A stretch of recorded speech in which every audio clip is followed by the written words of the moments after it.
Yeah, so how was your week, Bryan? All right. So the one big thing that was chill about my week was I saw a car accident, and it was pretty dope. And that I thought that was so you. Shit happened on La Cienega and 3rd. I believe that, especially after what just happened. So I was on La Cienega and 3rd, and they crashed right at where the Fat Burger is and Beverly Center is. And that's his Tourette's kicking in. And if you guys want to see the map, man, this is such a versatile blanket because I can draw maps and shit on it. I know. So the Fat Burger was over here on this corner, and I was over here. He's drawing a map at the Baja Fresh. Okay. And I heard it happen. Whoopsh. And I was like, oh no. And like I turned around and I saw it happen, and it was the wing. And I was like, ah. And like in my gut, because you never know. Like, okay, so like the way, here's how I think it happens. There you go. Okay. Bam. That's what you heard that. I turned around, and then hit me with some dramatic music. And so I hear that happen, and then all of a sudden I turn around and I'm like, oh fuck. And like I see across the thing, it happens, and I'm just like, oh man. So I have this, like, from the way I see it is normally there's like a point of what happened, and then there's like a 50 feet radius where you have to help. There's, in my opinion, if you're a good human, you help. If you're within right 50. next to it, don't pull your phone. If you're right in it, right? Yeah. Okay, 100 feet out of that motherfucker, it's your choice to go and do that. So whether and I'm not saying you're a bad person if you don't go and help. If you got kids and shit and you're shopping, or if you're in a rush to get to somewhere, whatever. Or if you have a bum leg or something. If you're driving, I'm not saying pull the fuck over and do it. Yeah, for sure. But if you're walking, let's say you're walking and you're just walking, you see something happening, you're about 100 feet away from something. I don't know how many feet is. I don't know feet-wise. Feet, that's like really close. Right? Okay. 100 feet is 100 of 12 inches. Let me restart that. Let me restart that motherfucker. So you're right there at the point of 0, right? and then 20 yards from you. Oh, now we're at yards? Yeah, because I know football. So 20 yards from you, you have to help. 50 yards from you, it's your choice to help. 100 yards from you, at that point, you're just being a good Samaritan and just showing up. So I'm within that 100 yards of being far away, almost a football field length away. I'd say about 50 feet. So I'm still within that range. I'm like, fuck it, I may as well do the right thing and double check everything's going. So I run over to the motherfucker, and the cars are colliding into each other, and it's three Mexican ladies in one car and one Chinese lady in the other car. And I'm like, oh, man. So I go over. Thankfully, there's like 6 other people there that are like on the phone. They're Snapchatting. They're checking the car. And they're like, oh, hey, are you okay?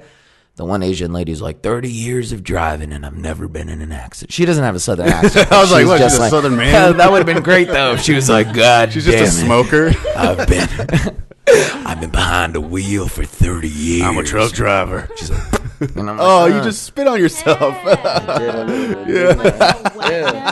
And so he's gonna spread it all over the blanket. And so the lady was like, and I was like, okay, you're gravy. And a black guy was like, yeah, I got her. And I was like, okay, cool. And so I go over to the Mexican ladies, and they're chilling there, and they're not looking so good. And I'm just kind of like, how bad was the accident? It wasn't too bad. They were okay. All the airbags came out. It was just a little Mexican ladies got all shook up, and like, you know, they had their seatbelts on and they were pretty chill and shit. And so was it like a T-bone? Or? It was a T-bone. Like if I were like, this is the Mexican lady's car, and then this is the Chinese lady's So it's a Y hit, not a T. I guess. Yeah. So like the lady, it looked like to me, the Chinese lady was trying to take a left, and these ladies were trying to make that right in time. And so they clipped, and it pushed it in there anyways. And so I went to the Mexican ladies, and they were like, and I was like, are you guys okay? And they were looking at me, and I was like, oh, you guys know Spanish? And so I was like, oh, mama. And they were like, yeah. And I was like, okay, Gucci. And then the lady in the passenger side, she was like, me duele el pecho. And I was like, what does that mean? That my chest. She was like, el pecho. And I was like, oh, shit. And I was like, okay, little lady. And so, like, I was looking at the door, and the door was all crammed in. I was like, fuck. And, like, the people were, like, looking at me. And then I was like, ah. And so, like, with my hand renewed by the gods, I reached down on the fucking door, and I was like, all right, stay right there. And I was like, and I cracked open the fucking door like a fucking G, and I was just like, and like the people stepped back from behind me, and I like reached in and I was like, ¿Estás bien? And like I was like, whoa. I'm a and I was like, whoa. But I opened that fucking bitch and it crunched open, and I was like, whoa. Like, and I just, it could have probably been opened by anyone, but at that moment, I was just like, I got you, old lady. She was like, my pecho. And I was like, yo, you're good, right? You're not coughing up any blood or nothing. She's like, nah, I'm cool. And so then everybody showed up, and then the cops were like, did you see what happened? And I was like, nah, I just came over here. Yeah, and then someone ran up and was like, this man's a hero. No, that would have been dope. But no, I came over and the cops showed up, and I was like, yo, them ladies speak Spanish. And so I was like, hey, and he was like, did you see what happened? And I was like, nah, I just came over here when I heard the cars crashing. And he was like, right, but did you see what happened? And I was like, deuce pig, like, I'm not about this shit. Like, I just told you I didn't see what happened. Like, I was like, I'm out. Like, you guys got everything that you need to. And then I left, and I made him a delivery like a boss. So that was pretty cool. And then, yeah, it was pretty chill. I had some other cool things, but that was probably the That's only. a pretty good one. Pulling old ladies out of busted cars is kind of... Did you yell? Did you do that? I wanted to really bad. I wanted to be...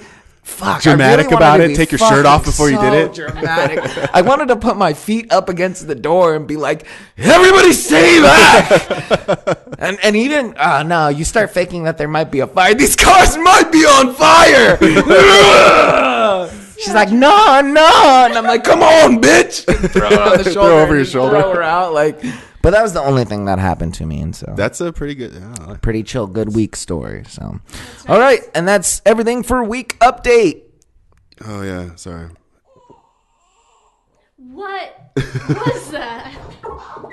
Yeah, I know it's weird being on the side of it and him just butchering noise clicks. There we go. Well, because we put this on 5 minutes instead of forever, so I couldn't get to it in time. All right, I have no glasses, and I'm a slave to the wheel. Oh, it's either Rant Corner. Is it? Is it Rant Corner? Hit me with some Rant Corner music. So Rant Corner, or it's the theme. Theme's after Rant Corner. No, theme's after Rant Corner. Oh, well, there's a commercial because we're using unsolicited.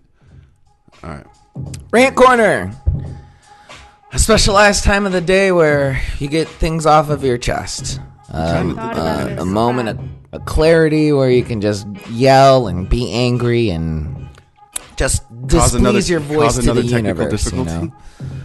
So what do you got going on? Yeah. As a guest, you have first go. Rant. Okay. The only thing I can think of is hello. Can you hear me? Oh. Well, should I go rant? Hello. Can you? Got it. I got it. Oh, you got it. Okay. Nice. Get that rant together. The only thing I can think of is hormone imbalance. Bullshit. Spit it back out. Are you okay? Yeah, I was about to fucking spit everywhere, but then I was like, bro, I'm gonna fuck everything up. And it really hurt my stomach holding that shit in. Bryan nearly the fuck do you mean? Spit everywhere. I'm just saying. Spell hormone imbalance, B. Hit me with the B. All right, hormone imbalance. I got you, dog. Hormone imbalance. I got you. Real. All right, for sure. Here we go. This is my rap about hormone imbalance.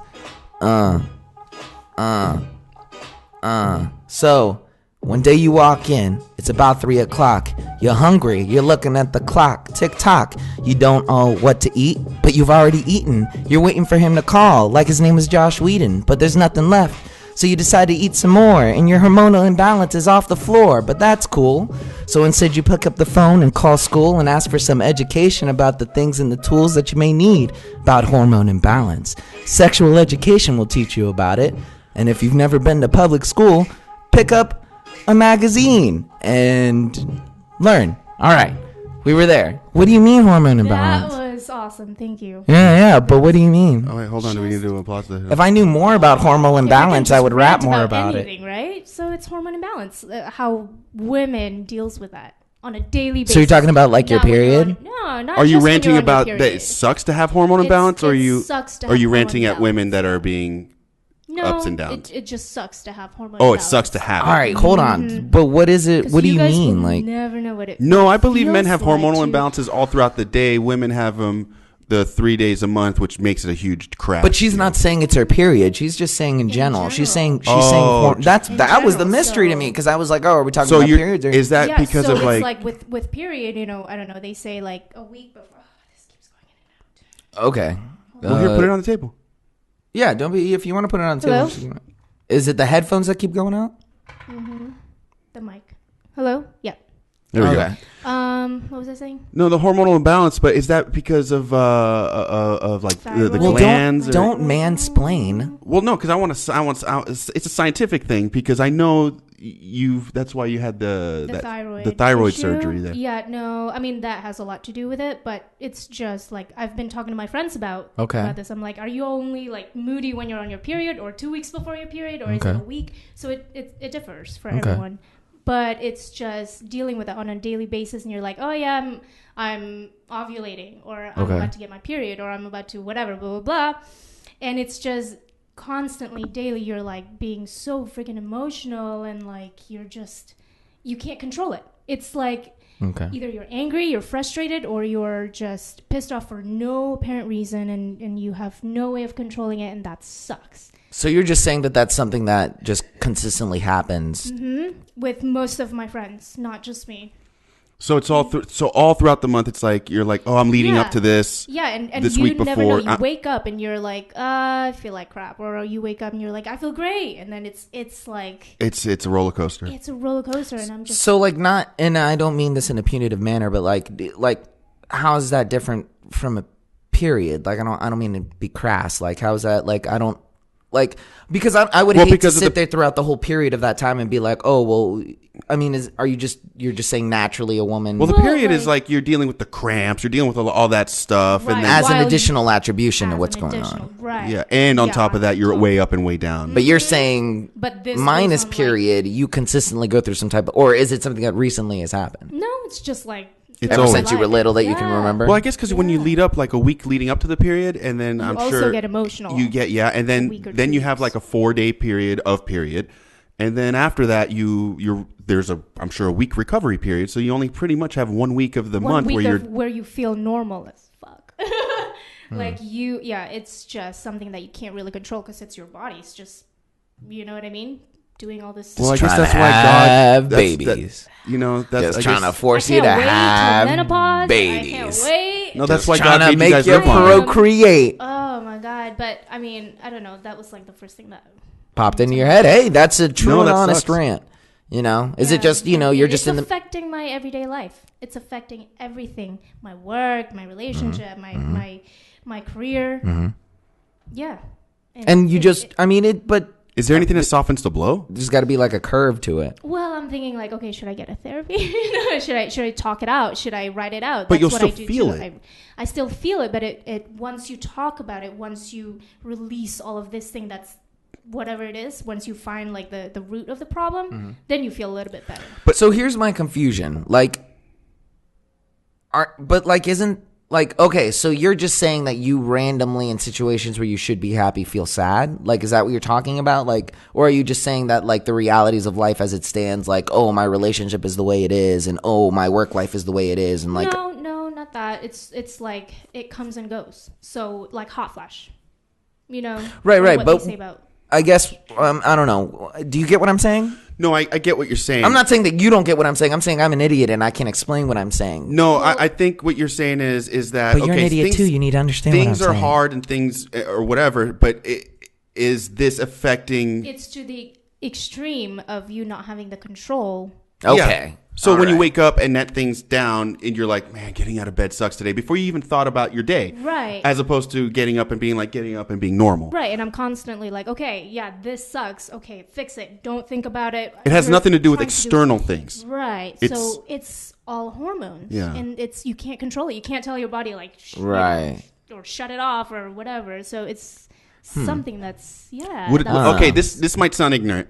Would diet help curb? It's kind of like lupus or any kind of autoimmune disease. I don't think so. If you change to a more keto diet, what it does, but like what? But again, I don't understand. Is there a way to balance your hormones? What I'm saying with the regimen, like hormones. All right, that's like things you don't see. You know what I mean? Like, and you're just like, okay, like she's got a lot of hormones. Bless you. Right. She's got a lot of shenanigans going on right now. Like, and you're just saying like your hormones are just elevated. They're out of whack. So that's just making like a mug breaks and you're like, oh my God, no. Like, and like you just like Okay. I think a huge part of it is because of my thyroid also. For sure. My sister's got a thyroid issue. Yeah. So she's like every day?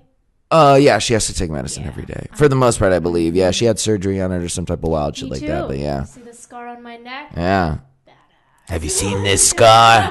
You ever seen this scar? Surgery. Don't think anything. Yeah, my voice used to be like this. I used to run with the triads.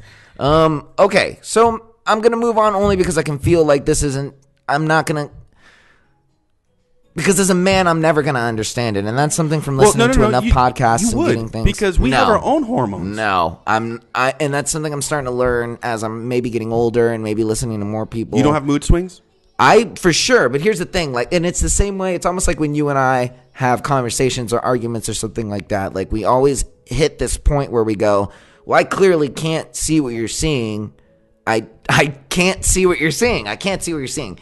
And as much as we have the same things that are going on and we're thinking the same thought, like, we're lucky if we hit a middle point. Well, and I think that's what we can, but so. I am curious to know, like, what your guys' hormones. Well, that's the thing. Maybe it's because I don't pay attention enough to that, or I don't understand it enough. Like, but I mean, I for sure know diet has something to do with it. If you're out there eating Taco Bell and shit like that, you're gonna feel bad. But maybe I can't find the difference between like just feeling not about it, like you're like feeling. And that's the thing. That's what I'm saying. Maybe I'm over here going like, oh, maybe that's why. Well, no. Look, the male and females have hormones. Right. That's nature. That's science. So the males do get hormonal imbalances that, have to be sometimes, medically, taken care of or checked. Females, obviously the same thing. Females' hormones do all kinds of different things that males don't do. You guys have a lot more estrogen. We have estrogen too. Mm-hmm. But you guys have a lot more. You guys don't have a lot of testosterone. We have a lot of testosterone. Those are our hormones. But if someone has an imbalance in that, and the reasoning could be your thyroid, your diet, it could be all that. So that's where the imbalances happen. For men, it will just be like you can't get your dick hard. You're tired all the time. You don't sleep right. There's many different, you're crying at commercials. Or your dick's always hard. Or you're angry or something like that. And there's hormonal imbalances. That's why there's bipolar people. They're fucking their emotional spectrum is crazy. That's a whole other thing for me too. What? The bipolar thing's a whole other thing for me. Well, no. But again, that gets thrown around a lot. But there are people that are very bipolar, and it ends up like killing them. Like it ends up where they can't like control that. Yeah, 1 minute they're so happy, and then the next minute it's the life that I know I can't live right now. It's so heavy. That's crazy. Yeah. I just want to help. I just want to help ladies. If I knew that ladies would be feeling Mexican like this all the time, dog. My pecho. Maybe that's why superheroes do that. I said, like that. No te preocupes. Shh. Aquí estoy listo para salvarte, güey. And I was like, yeah.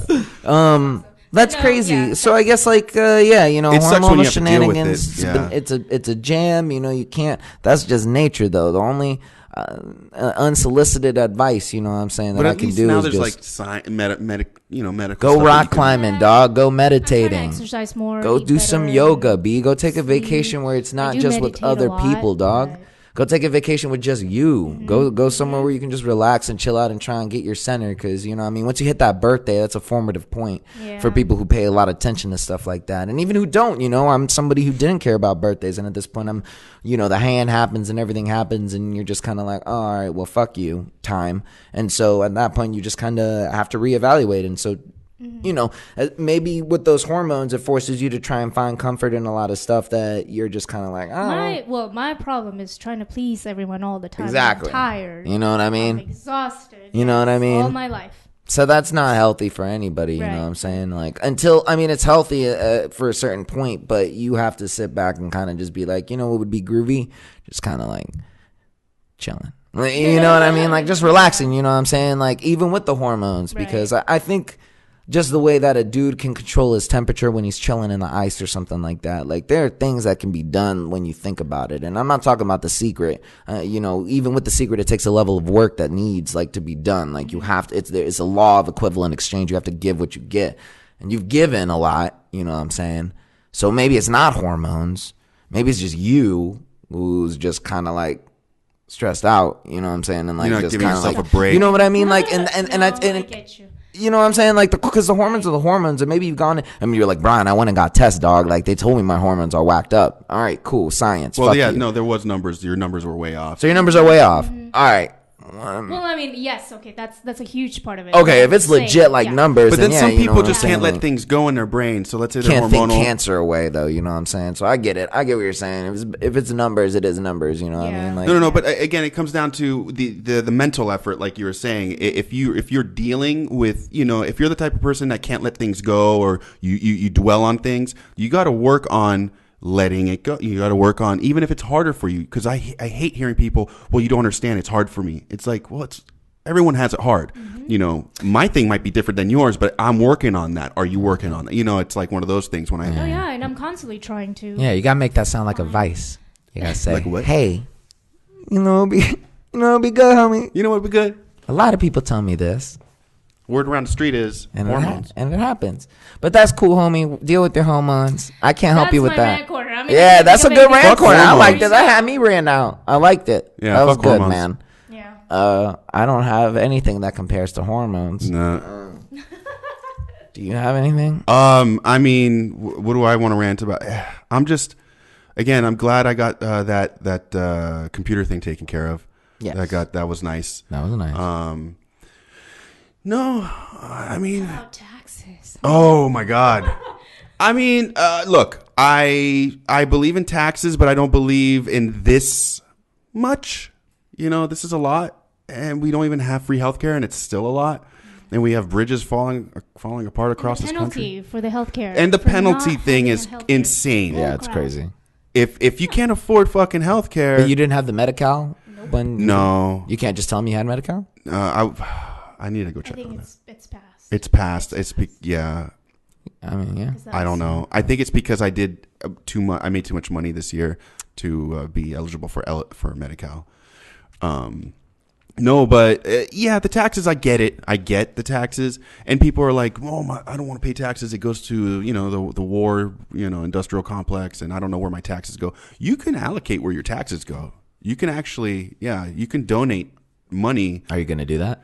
I don't have the money to donate right now because I think you could donate it and then write it off as tax expense, and as long. But as you can't just take the individual money that's being taken out of your paycheck and be like, I want that. Well, to go no, to because I don't get that. Again, I'm an independent contractor, Right. and a lot of it's like kind of under the table work. Damn, so- you would think if you were going to pay your taxes at the end of the year as an independent contractor, then you could say, hey, I'm about to write a check out for $5,000. I want the pothole fixed on Crenshaw. Yeah, no.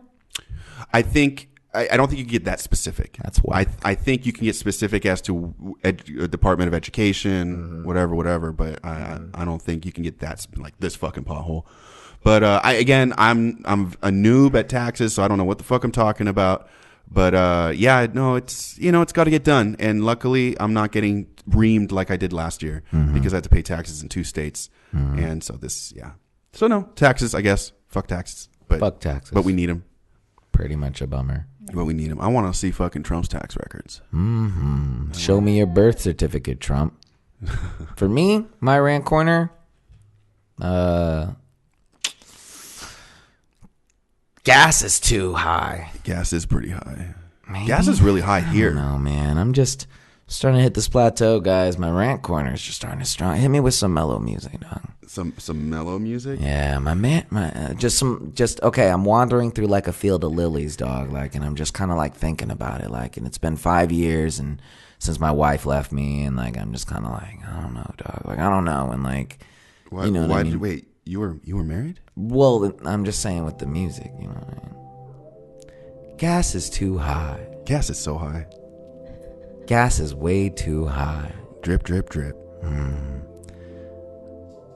When I drive my car, I drive it really, really far. So far. It takes a little gas to get where I'm going. Drip, drip, drip, drip. But when gas costs $3.50, $3.50? keeps on going higher than I see. Soon we'll be paying $4 just to fill it up. It's almost $5 Gas is way too high. per gallon. Way higher than me. That's way unfair. Oh, so fair. It doesn't please me. No. Gas is too high. So high. It's too high. So high. Gas is too high. Too high. It's way too high. Almost $5. What the gas fuck? is too high. All right, that was All good. right, that's my rant. But Gas I is would too like high. if gas Gas went is down. way But too you know fucking that what happens is when gas goes up like that, war's coming. Well, I mean, summer's coming, but war's coming too. I think we're gonna get water wars before we have gas wars. That'd be Oh dope. wait, No, what am I not talking about? I'm We're not already having saying gas war. wars. I'm just saying like some type of something happens. And the same I stopped buying milk. You bought a random jug of milk the other day and drank like less than a quarter of it and then left it there for like 2 weeks. I'm trying. But back when I bought milk, you could always tell when shit was about to go down when milk started going up. Because once milk starts going up, that means that shit's about to go down. And then when you watch the news and shit, you can tell. So anytime the government's about to do something really shitty, I think gas prices go down. I've always noticed that. Like every time something's about to happen, they're like, oh, they let us get low gas prices around the election and stuff like that. That's how it goes down. But that's my rant. And that's pretty much it. It's a weak rant, but I'm just trying to stay a little more on the positive. All right. Well, that's good. So that's Rant Corner. Nice. Cool. We're so good. We're good at what we do. It's starting to get better. All right. Now for my favorite part. What's that? The theme. All right. Ready for this? What is our theme? Our theme is Jane. Our special guest. Jane. Jane. Tarzan will come get you. Jane. In his long claw. I'm waiting for my Tarzan. Jane. What rhymes with Jane? Bane. Pain. Oh. Yeah, I guess it's Sane. Yeah, we kind of went on the wrong one. Plain.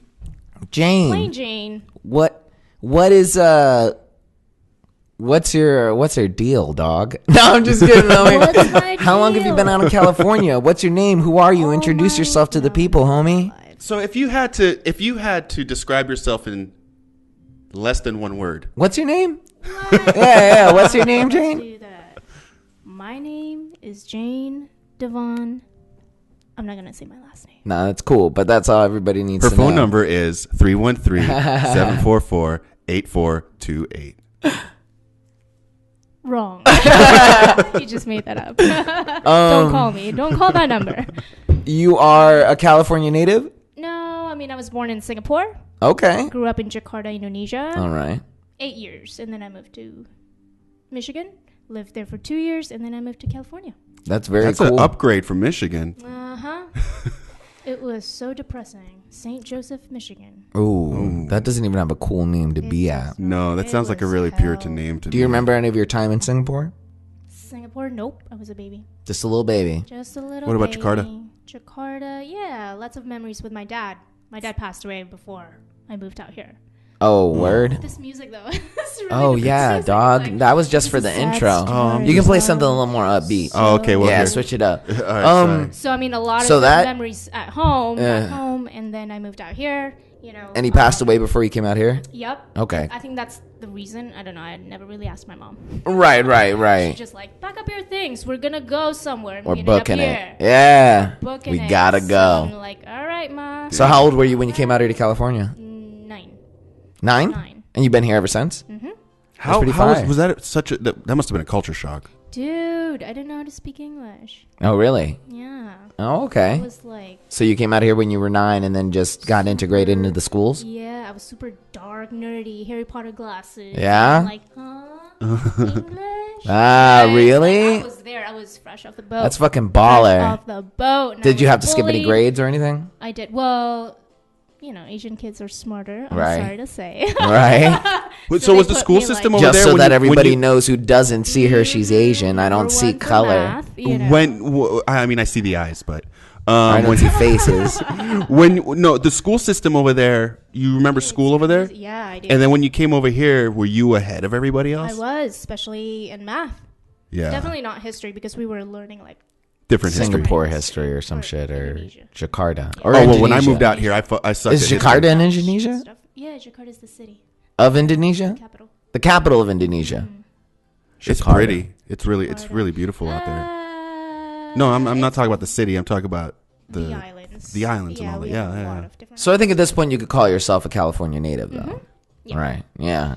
And I became like a citizen back in 2006 or something. They let you? 2004. Very cool. Yeah. See, was that a process as far as your mom had to apply for you, or did she get remarried, or? It was Asylum. It was for Asylum. Asylum? Actually, yeah. Oh, that's it. Protection because they were burning like churches and fuck out of here, for real? Mm-hmm.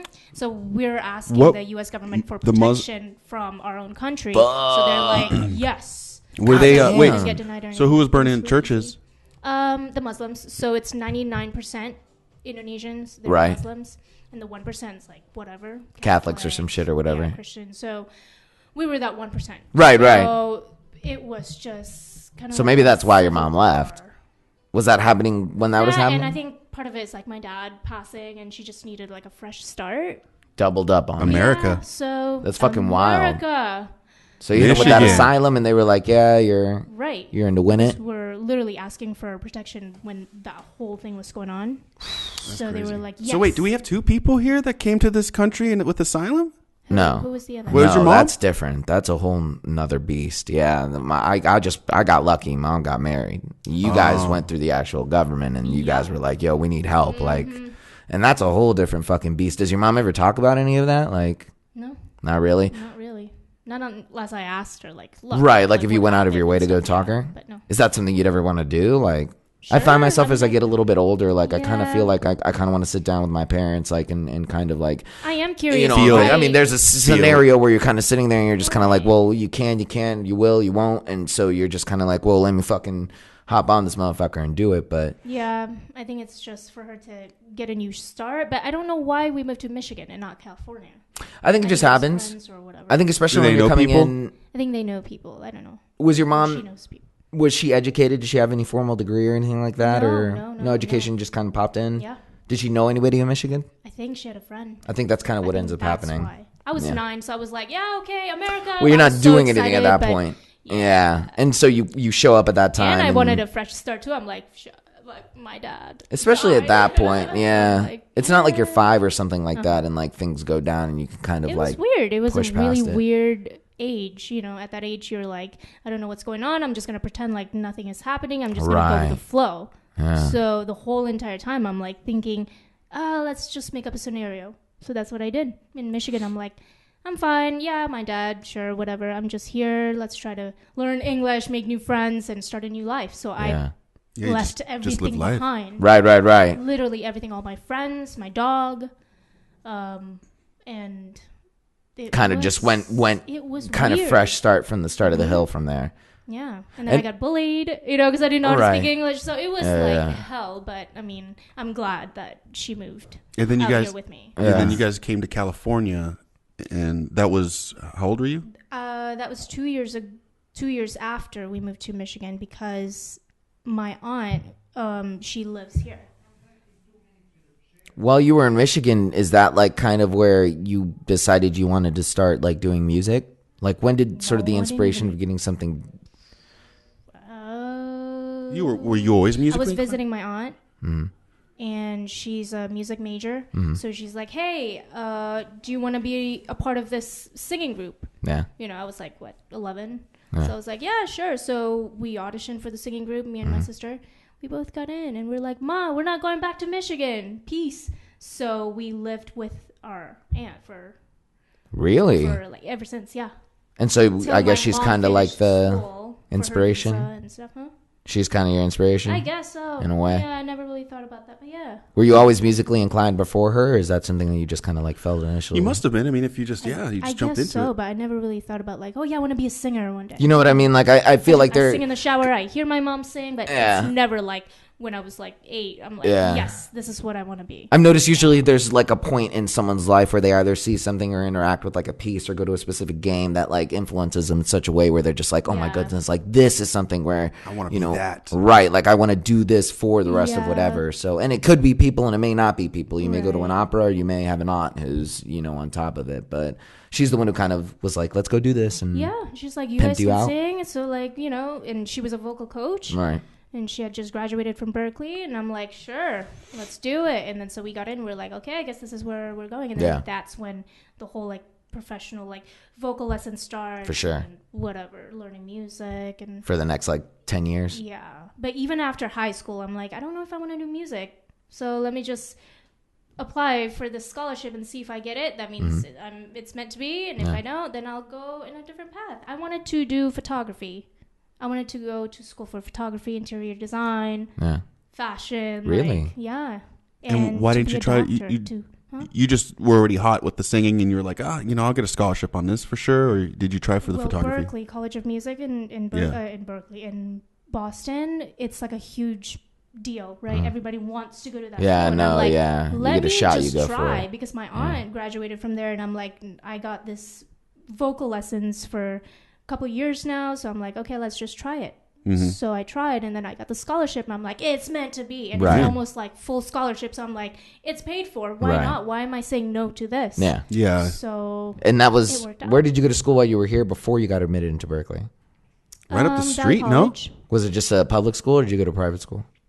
Public. Public? Mm-hmm. How was that? On the street. I mean, it was fine. Chill? At that point, you'd already learned English, and you were just kind of like... She was head cheerleader and all that. Oh, really? Yeah. So by like, 7th grade, I'm like, I'm all right with my English. And I'm like, okay, I can make some friends. I'm not a loner anymore. I don't get bullied anymore. And then from 7th grade until whatever, senior year, I'm like, yeah. Were you still singing and doing stuff like that? And yeah. Yeah. I was still in the singing group. It was so cheesy, but... Still in the singing group? I was still in the singing group. At that point? Up until high school? No, like starting end of middle school. And then you were like, nah, I'm not about this. It was so cheesy. It was so bad. Oh, yes, is there any footage of that? Does she have any footage of that? I don't. Yes, but you will. Did you know about the singing group? Yeah. There's no footage of it? No, there's pictures and stuff. No videos, but there's pictures. We should get that. Nope. We'll ask our producer. I think I saw a picture once. Or something. No. Yeah. It's at my mom's house. I don't know. Yeah, I went over there one time, remember? Yeah, it was there. Crap. It was. There's a lot of pictures on the wall. There was a lot of things that she's like, don't look, and I kept looking at her. How's your mom's English? Good. She's good. I don't know. Yeah. How would you? It's soft. Pretty adapted. Yeah. Did she remarry? No. No. Well, I mean, she did, but that's another story. Okay. Yeah, for sure. I feel you, dog. My mom's like 4 marriages deep, so I feel you, dog. Hell yeah, she's a bulldog, dog. Oh, she's a fucking dragon. I know you're listening to this shit, Mom. You fucking dragon. You're a fucking beast, dog. She out there getting what she needed done. My mom said my kids need to eat, dog. And I was like, I'm about it, cuz. So, like, that's whatever. Like, that's cool, dog. So then you were out in this bitch. You went to Berkeley. How's Boston? Amazing. The tits? Sox fan? Yeah. You can say the tits. Tits. Yeah! She had to. You saw muscles work that's never. Yeah, I was like, nah. Say the tits, dog. Shit. Or the breast, whatever. Yeah. Or you could say that shit was the dick, and then that would be the legal equivalent of the tits. Sure. Yeah, you should make it a so thing. Not me. You don't have to though. You don't have to. All right. So Berkeley was cool. Boston was cool. Boston was cool. Favorite sandwich shop in Boston? This panini pizza shop. I forgot. Yeah. Right across from the 150 building. Okay. I forgot what sandwich would you get there? The pastrami. Nice. Yeah. Nice. Pastrami's really a good sandwich. Yes. What's your favorite bar in Boston? Dylan's. Dylan's and one of the Irish bars. I don't remember what. How's your Boston accent? Not too great. Hey, I don't know. The only thing how you like them apples? What's your favorite Boston actor? Mark Wahlberg. Yeah? Marky Mark? Marky Mark. Fuck you, Marky Mark, if you want to forget that shit, dog. I remember it. Hey, I got your back, Mark. I remember you throwing rocks, dog. I still bang with you, cuz. We all fucking throw rocks, dog. So Boston was chill, kind of a flash in the pan. Yeah, I mean, I wish I had stayed longer. I rushed through school. I went through the summer school. I didn't take a break at all. So I finished school with a degree in 3 years. Oh, wow. And because you wanted to come back, or? No, I just kept going. I'm just like, why should I go home and take the whole summer off? Shit, you could have got a doctorate in music theory. I could have, I was thinking about doing a dual major, but I'm like, no, let's just whatever. I studied music business. So you spent 3 years in Boston doing that, and then you were like, it's time to come home. And then I'm like, I'm going to move to New York. I don't want to go home. Oh. So, but New York is more like in a jazz, scene, less of a pop culture for singers. Yeah, because you like pop. You like pop. Like pop. Yeah, dance. Pop, R&B, whatever, I love jazz, but I'm not. But New York's a little snobby. They're a little jazz, dark, moody bars. It's a money. Weird crowd. It's very cliquey. Who did you have on rotation when you were younger, like music-wise? Oh, that you don't want to know. Oh, but it was Backstreet Boys and shit like that. Yeah? Like all these boy bands, obviously. Really? Yeah. Back in middle school when you were in the groups, that was what you were listening to? Yeah, she's into pop. And then in high school, you were just listening and just kind of like... High school, I started getting into rock. Okay. So I was a punk rocker. That's funny because I was a cheerleader. And what kind of punk were you listening to? No, like Puddle of Mud. I remember That's not Linkin punk Park. rock. Whatever, rock. It's punk rock to a cheerleader. Yeah.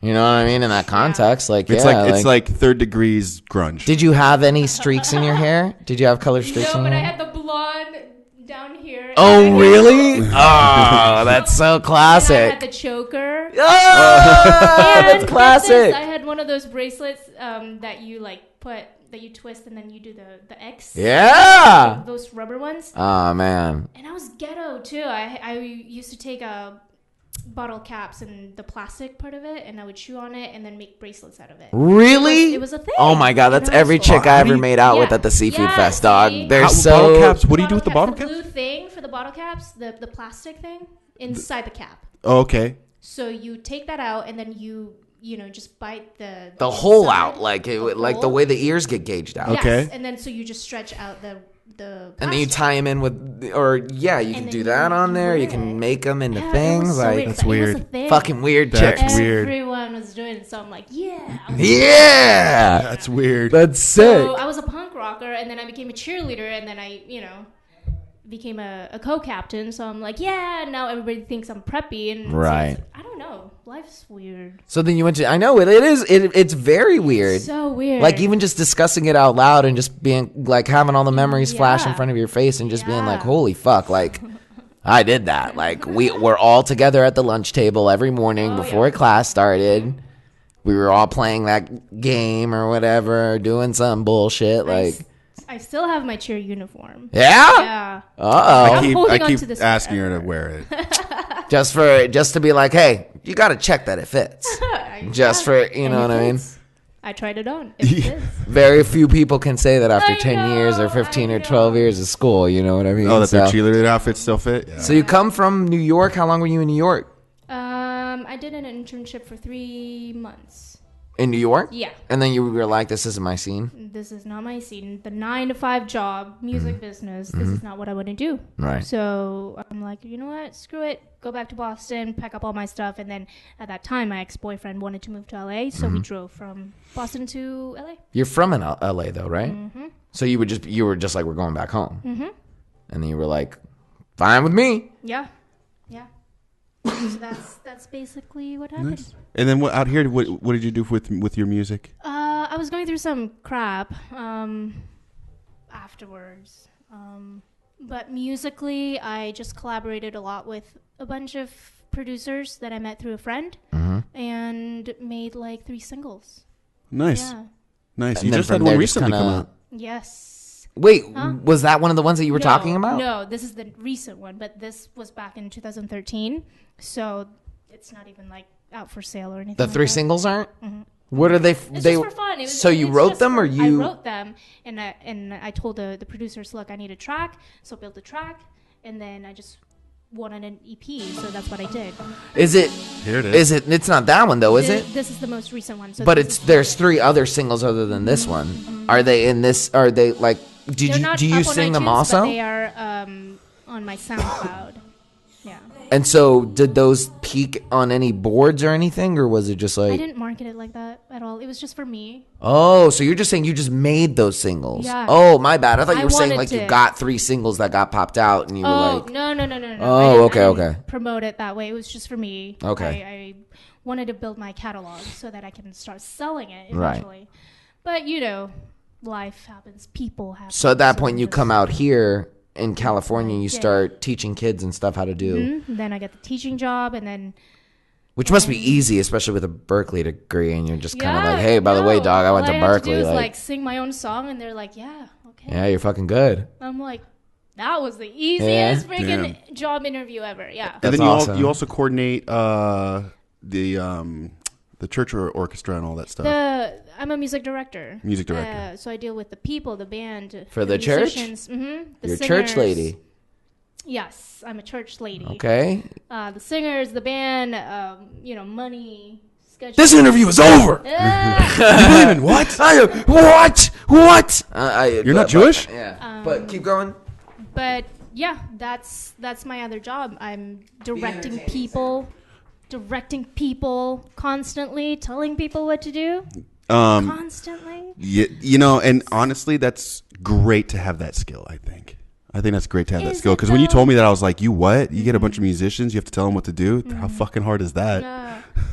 Right. It's kind of it's a director's job. Yeah. And then you got to coordinate all their schedules and It's fun when, because at this point I'm used to it. So I don't really think about it when I'm doing it. Like I'm like that on the go. Right. But it's when you come to problems, personal problems. It's like everyone has something because of this, blah blah blah. Why didn't you schedule me? Why did you schedule me? Right. Can I get more money? Blah blah blah. So it's always everyone always has something. their definitely. That's the hard part. Telling people what to do. That's the fun part. I always imagine being a manager of a band would be the worst fucking time because of. Want to do that. No, I don't know. That would be horrible. Me neither. I clearly kind of know the whole thing.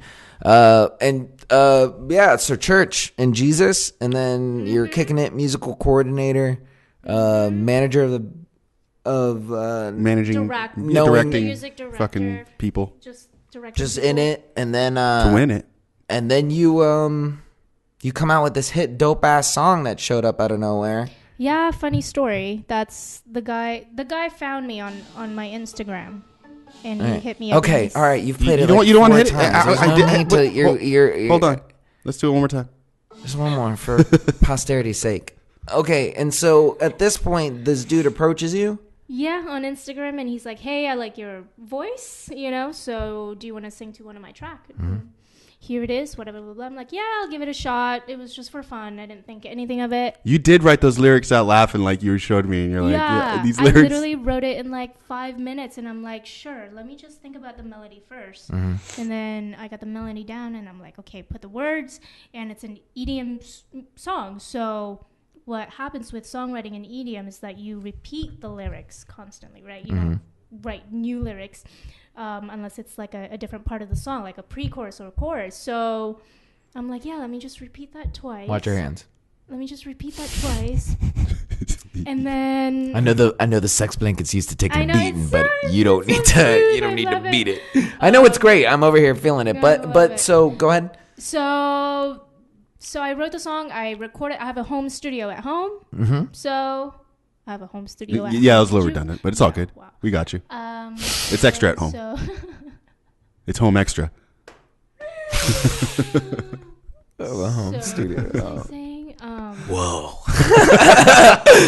Well, I've never looked at it that way. Yeah. So I sent him all my stuff, and then he worked on it, and then I didn't hear back from him for 3 months, and I'm like, okay, I guess that's that. I didn't think anything. And for all you know, he could have been in the corner diddling himself to your fucking voice, and you're over there like, and he's like, this is the voice I needed. Yeah, we'll collaborate, because I'm open to collaboration. For sure, yeah. I will never want to say no to it.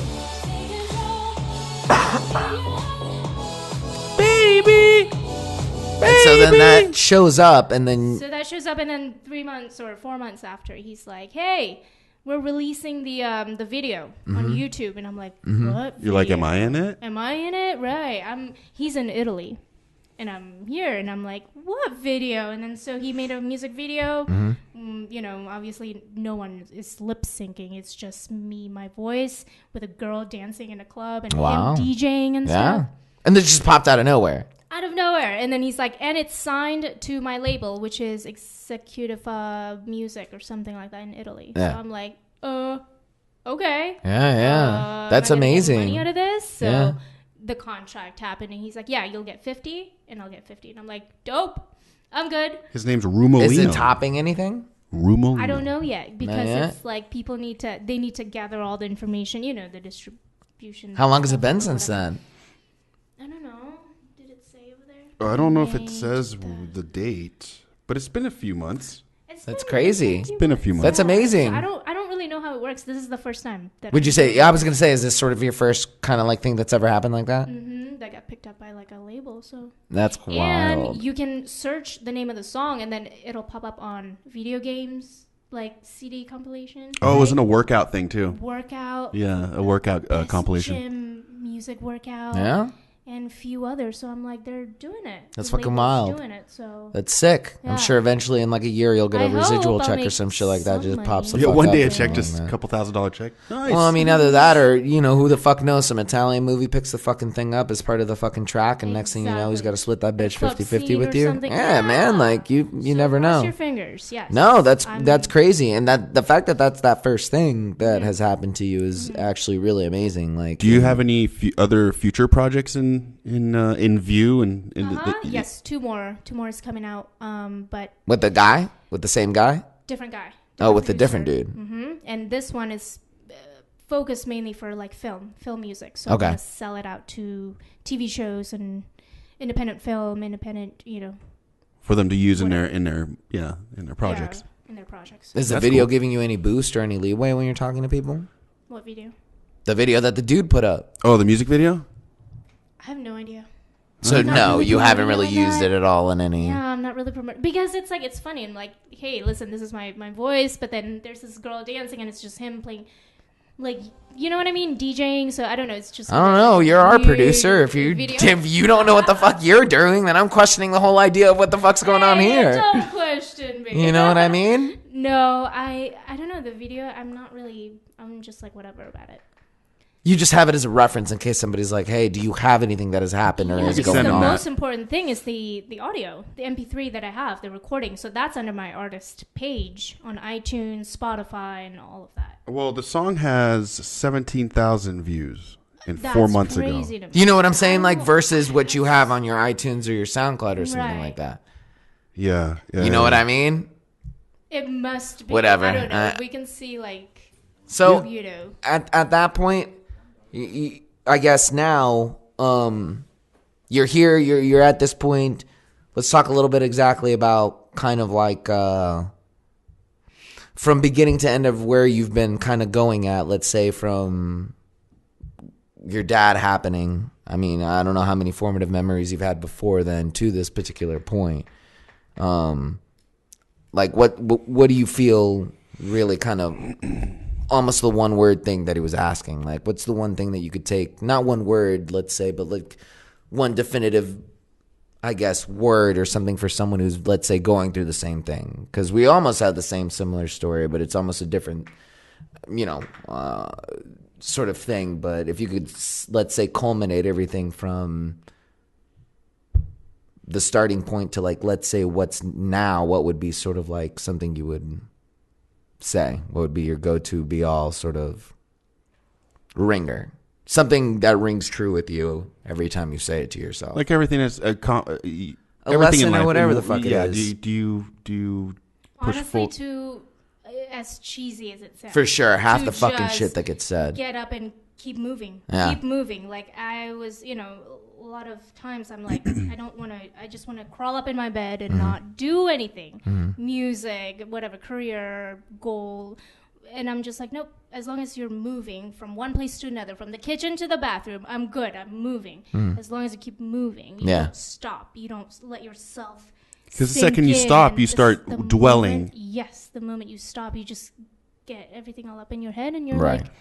Well, that's why I think throwing yourself into music and art, Yes, and I'm so lucky that I'm like a creative person because then I can like release all of this into a song or a poem or whatever. I'm also writing a book that I need to finish, and all of that. What's that about? Together. That's just, the first one is going to be about like the short little quotes and poems. Oh, I thought you were writing like a story about a princess and a dragon or some dope shit. Well, not a princess, not because it's a lady. It could be a warrior or some shit like that, but like fantasy or some shit. This is just like some stuff that I do. Cool. To release my... Almost like a self-help book? Just keep on keeping on. Self-help book, yeah. Keep on keeping on. That's what it'll be called. I mean, that's pretty good. You know what I mean? And it just carries such a different level of, I guess, control, because you, with one parent gone, you know, is kind of it affects everything. You know, it really does. Yeah. Well, I have someone that I know who has two parents gone, and that's a beast. It's him. I cannot imagine. So one parent's a little bit difficult and almost, and again, I don't say this in a callous manner or to be whatever, but like, it's almost a little more difficult because you're still carrying the other parents. I agree. Right? Not to. No, because we've been together.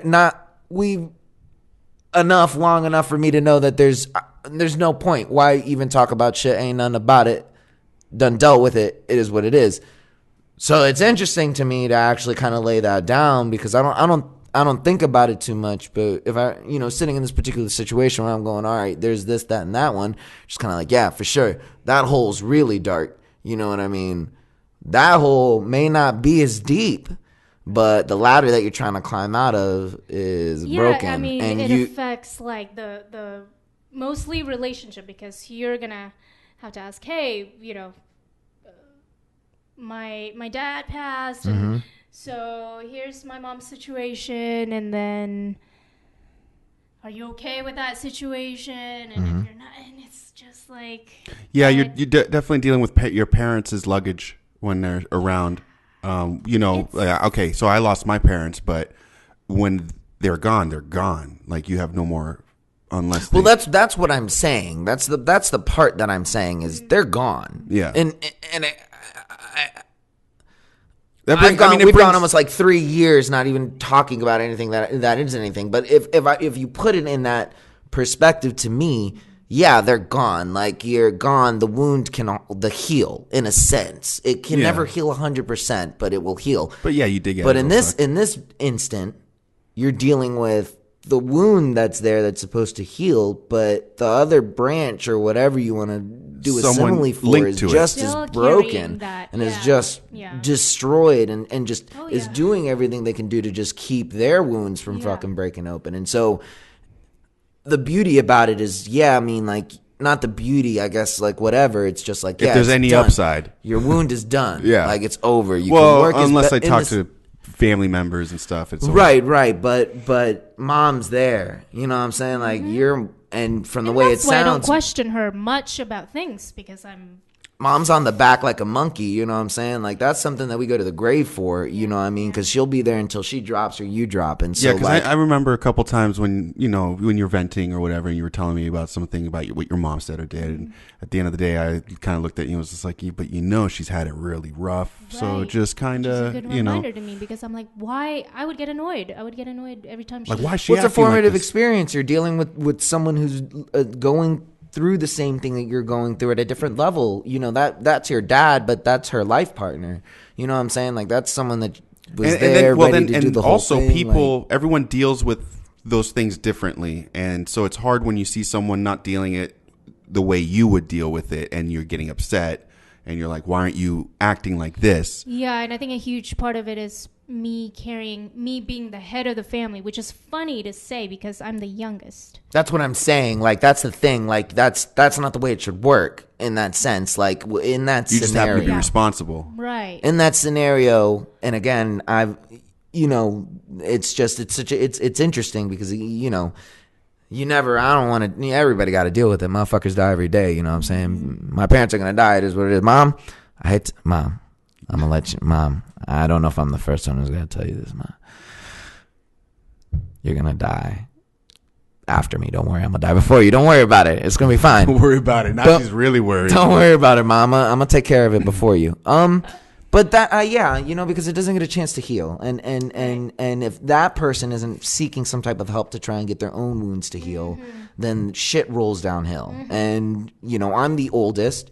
So my step is in the line. I take care of what needs to happen. The parents go down, then that's the way it needs to go. As the youngest, though, that throws you through a loop. Yeah. It's just kind of funny to me because my mom and my sister, they're exactly the same. I'm more like my dad. So I'm like independent, and I'm more like, get shit done. Go and like, let's go get this and that. Ready, yeah, they lag a little bit. They lag. Yeah. So for me, it's like it comes naturally, and they never asked me to be the head of the family. They never. But they always turn to you. They always turn to me, and I think they're doing it unconsciously. Yeah. To be honest, I don't think they're like purposely doing it because it's easy for them. Like, Jane, where are we gonna eat? I don't know. What kind of food do you want? I don't know. Just pick. We want something new. Okay, Jane, where are we gonna where are we gonna go for Emily's birthday? I don't know. Jane, what are we gonna get for her birthday? Let me think about it. So it's always like Jane, and it's like, to me, that's so tiring, and that's also probably part of the reason why I'm so stressed out all the time, because I deal with that on a daily basis. I think there just comes a very fine line, like in those situations where you have to figure out if you're gonna make it or break it. Like, how can you say no though to your parents? Oh, wait. Well, here's the thing. I'm amazing at it. So like, yeah, I mean, it comes, and it's different, and with every person, because every person just has different levels of it. But like, when you hit that point, it's very easy. There's no ifs, ands, or buts about it. You've crossed that point at that point where you go, no, this is happening more. No, you're not hitting me anymore. No, you're not hitting. You're not doing anything anymore. You're not. No, and it happens so briefly that if you don't pay attention to it and you're not in the right mind to pay attention to it, then it just happens, and it's like a blink of light, and then you're right back into it all over again, where you go, okay, well, let's go get Panda Express because you like the orange chicken, like, and so it's so easy to fall into that thing that you'll find yourself being like 40 or 50 years old and. Crap, no, I don't want to. Yeah. That well, I have, which is I have whatever. a cousin, Who am I to talk about? I have like a cousin that, like that. Yeah, he was just he has to do everything for his mom, which is fine. I mean, if but it hits to a point, it's unhealthy. It was unhealthy. Like, Ma knows I'm gonna show up when she's like 80 and she's shitting herself. Like, I'm gonna do the right thing and you're gonna show up. But like, no, I left the house when I was 18 or never turned back. And this poor cousin of mine, he hadn't had a life till I think the last year and a half ago. He got married and everything, and the girl, his wife, fucking put her foot down, and now obviously my aunt is going, she's controlling him, and she tells him what to do all the time, and like I was like, nah, he just got someone else to tell him what to do, but it was very unhealthy, and I used to always talk to him. Saying no's tough, man. Saying no's so tough. Mom, who's been through? Yeah. So. That's always going to be. Sometimes it's tough love though. You gotta be like, you gotta walk. I know, and people tell me that all the time, but it's not as easy as it. It isn't. Your mom does give those puppy dog eyes. She's like, I know, and I'm like, how can I? She sounds so she took care of me, and for sure. She did her best.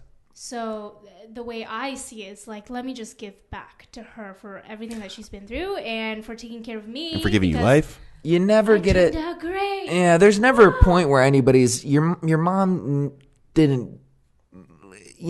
She wasn't married to a string of step parents who raped you or did anything horrible to you. I'm not saying you need to cut off ties with your mom, but I'm saying just know the fine line. Like one point or another, you know what I mean? Your family can be your family. You can love your family to a certain extent, like, but once it starts impacting on who you are, and you're like, my hormones are out of whack, and maybe it's because your brain is all out of whack, and it's because you're suffering from a lot of different levels that are coming in, like. No, I hear you. I hear you. And I'm sure it's motherfuckers hear this shit every day, and you probably tell yourself this in the mirror every time. And I mean, it is what it is. But once in a while, that little vacation just to yourself is enough to where you can just thinking about that the other day. I'm telling you, there's just, even if it's just going somewhere that's less than an hour or 2 hours away, and just getting a room and just kind of just relaxing and taking some mushrooms and just fucking, like, maybe not mushrooms, but just going in there and just fucking relaxing and just kind of getting away from everything. Because you want some introspection, take some mushrooms. The longer you stick in it, the longer you're going to get stuck. And it's not fair to you. And because in the end, if you're like, you know what, I have to stay for my mom. My mom did everything for me. This is my life. I've made this decision. Fine. Then be the best at that. And that means being healthy. And that means being right in your mind. And that means doing the right things for yourself. And then at that point, you can come home and mom can ask you where you guys should eat. And at that point, you can like, pastrami. Like, and it's a lot easier at that point. But what's interesting to me with being the head of the family is how well have you coped with your old man's death? Like from the starting point to this point now. Not well at all.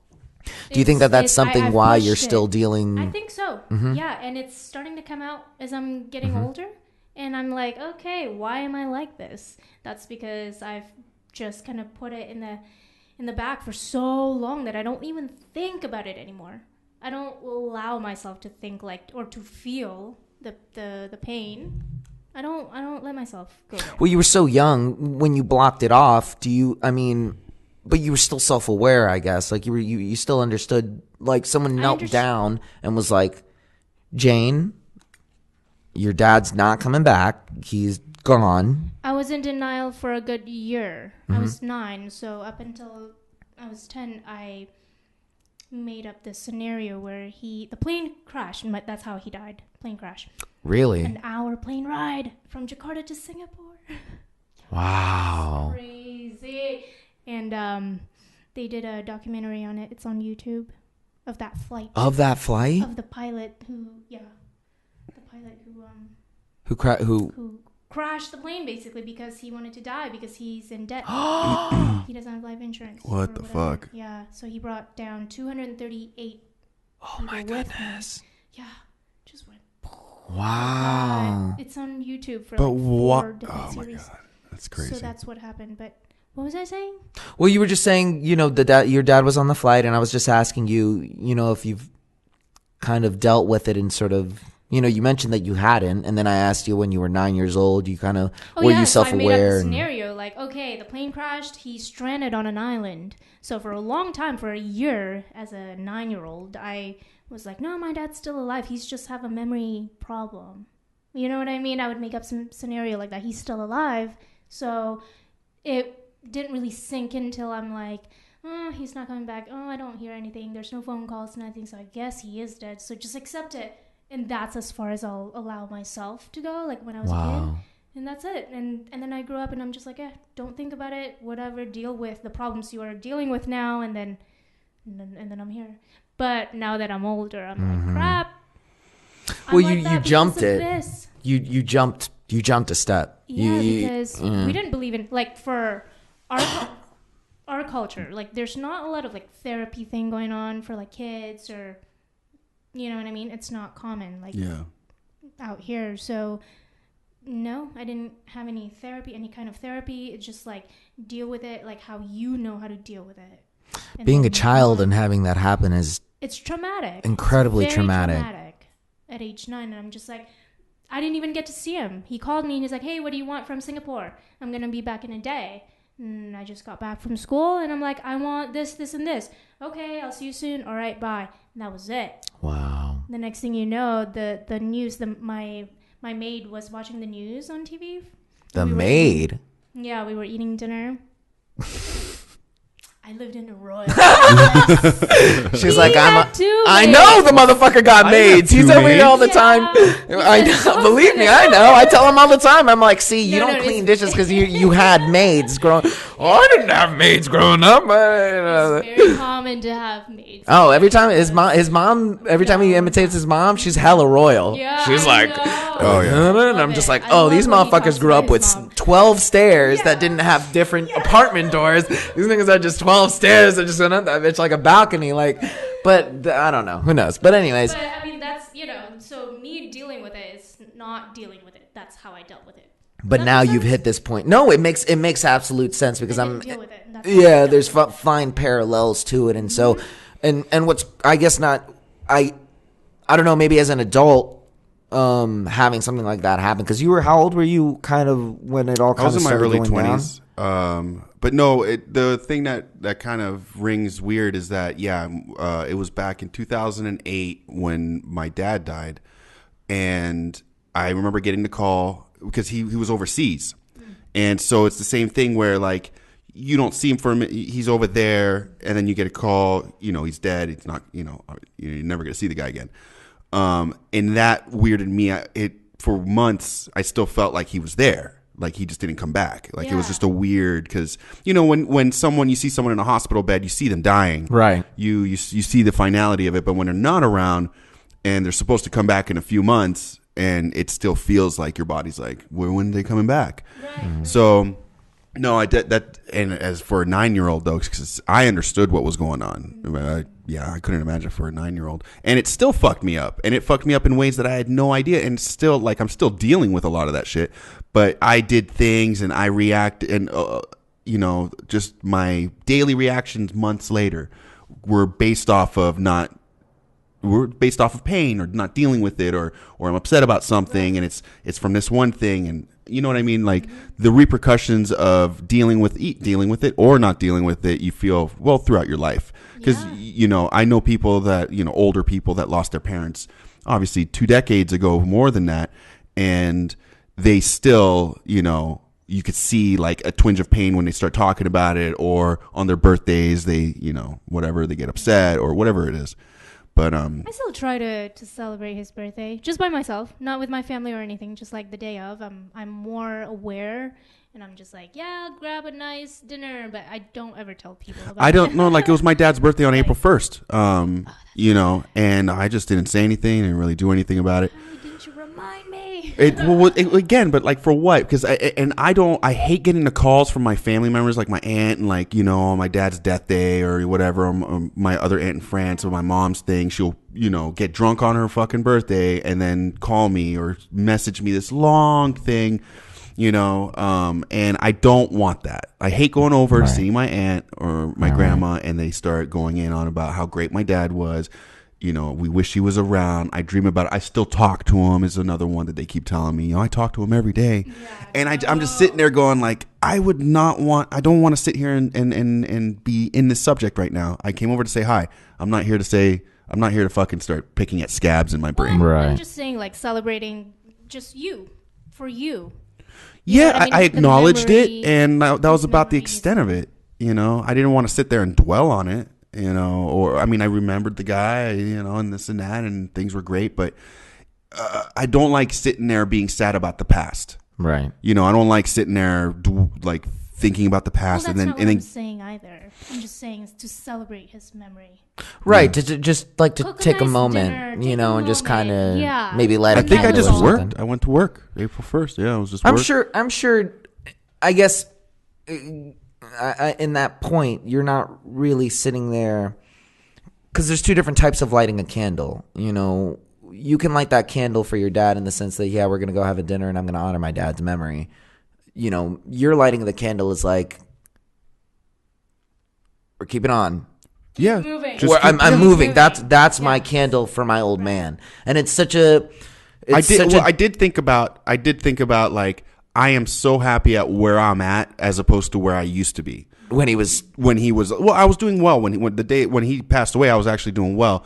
Obviously, it was ups and downs since then, but I just mean like that I am not in a bad spot. That I am not dishonoring a memory of a person. Like I'm not. Yeah. So it's two. And it's 2 different sides of that looking glass, you know what I mean? And it's like those really pretty windows in churches, the stained glass windows, rather than just being clear the way the light comes all the way through, it's being distorted, but it's all the same thing. What I'm interested about is, do you guys find yourself like trying to emulate your parents in any way, like trying to like have them live through you vicariously, or do you? Yes and no. Like I don't try to do anything, but I notice I'll do something and go, that was my mom or that was my dad.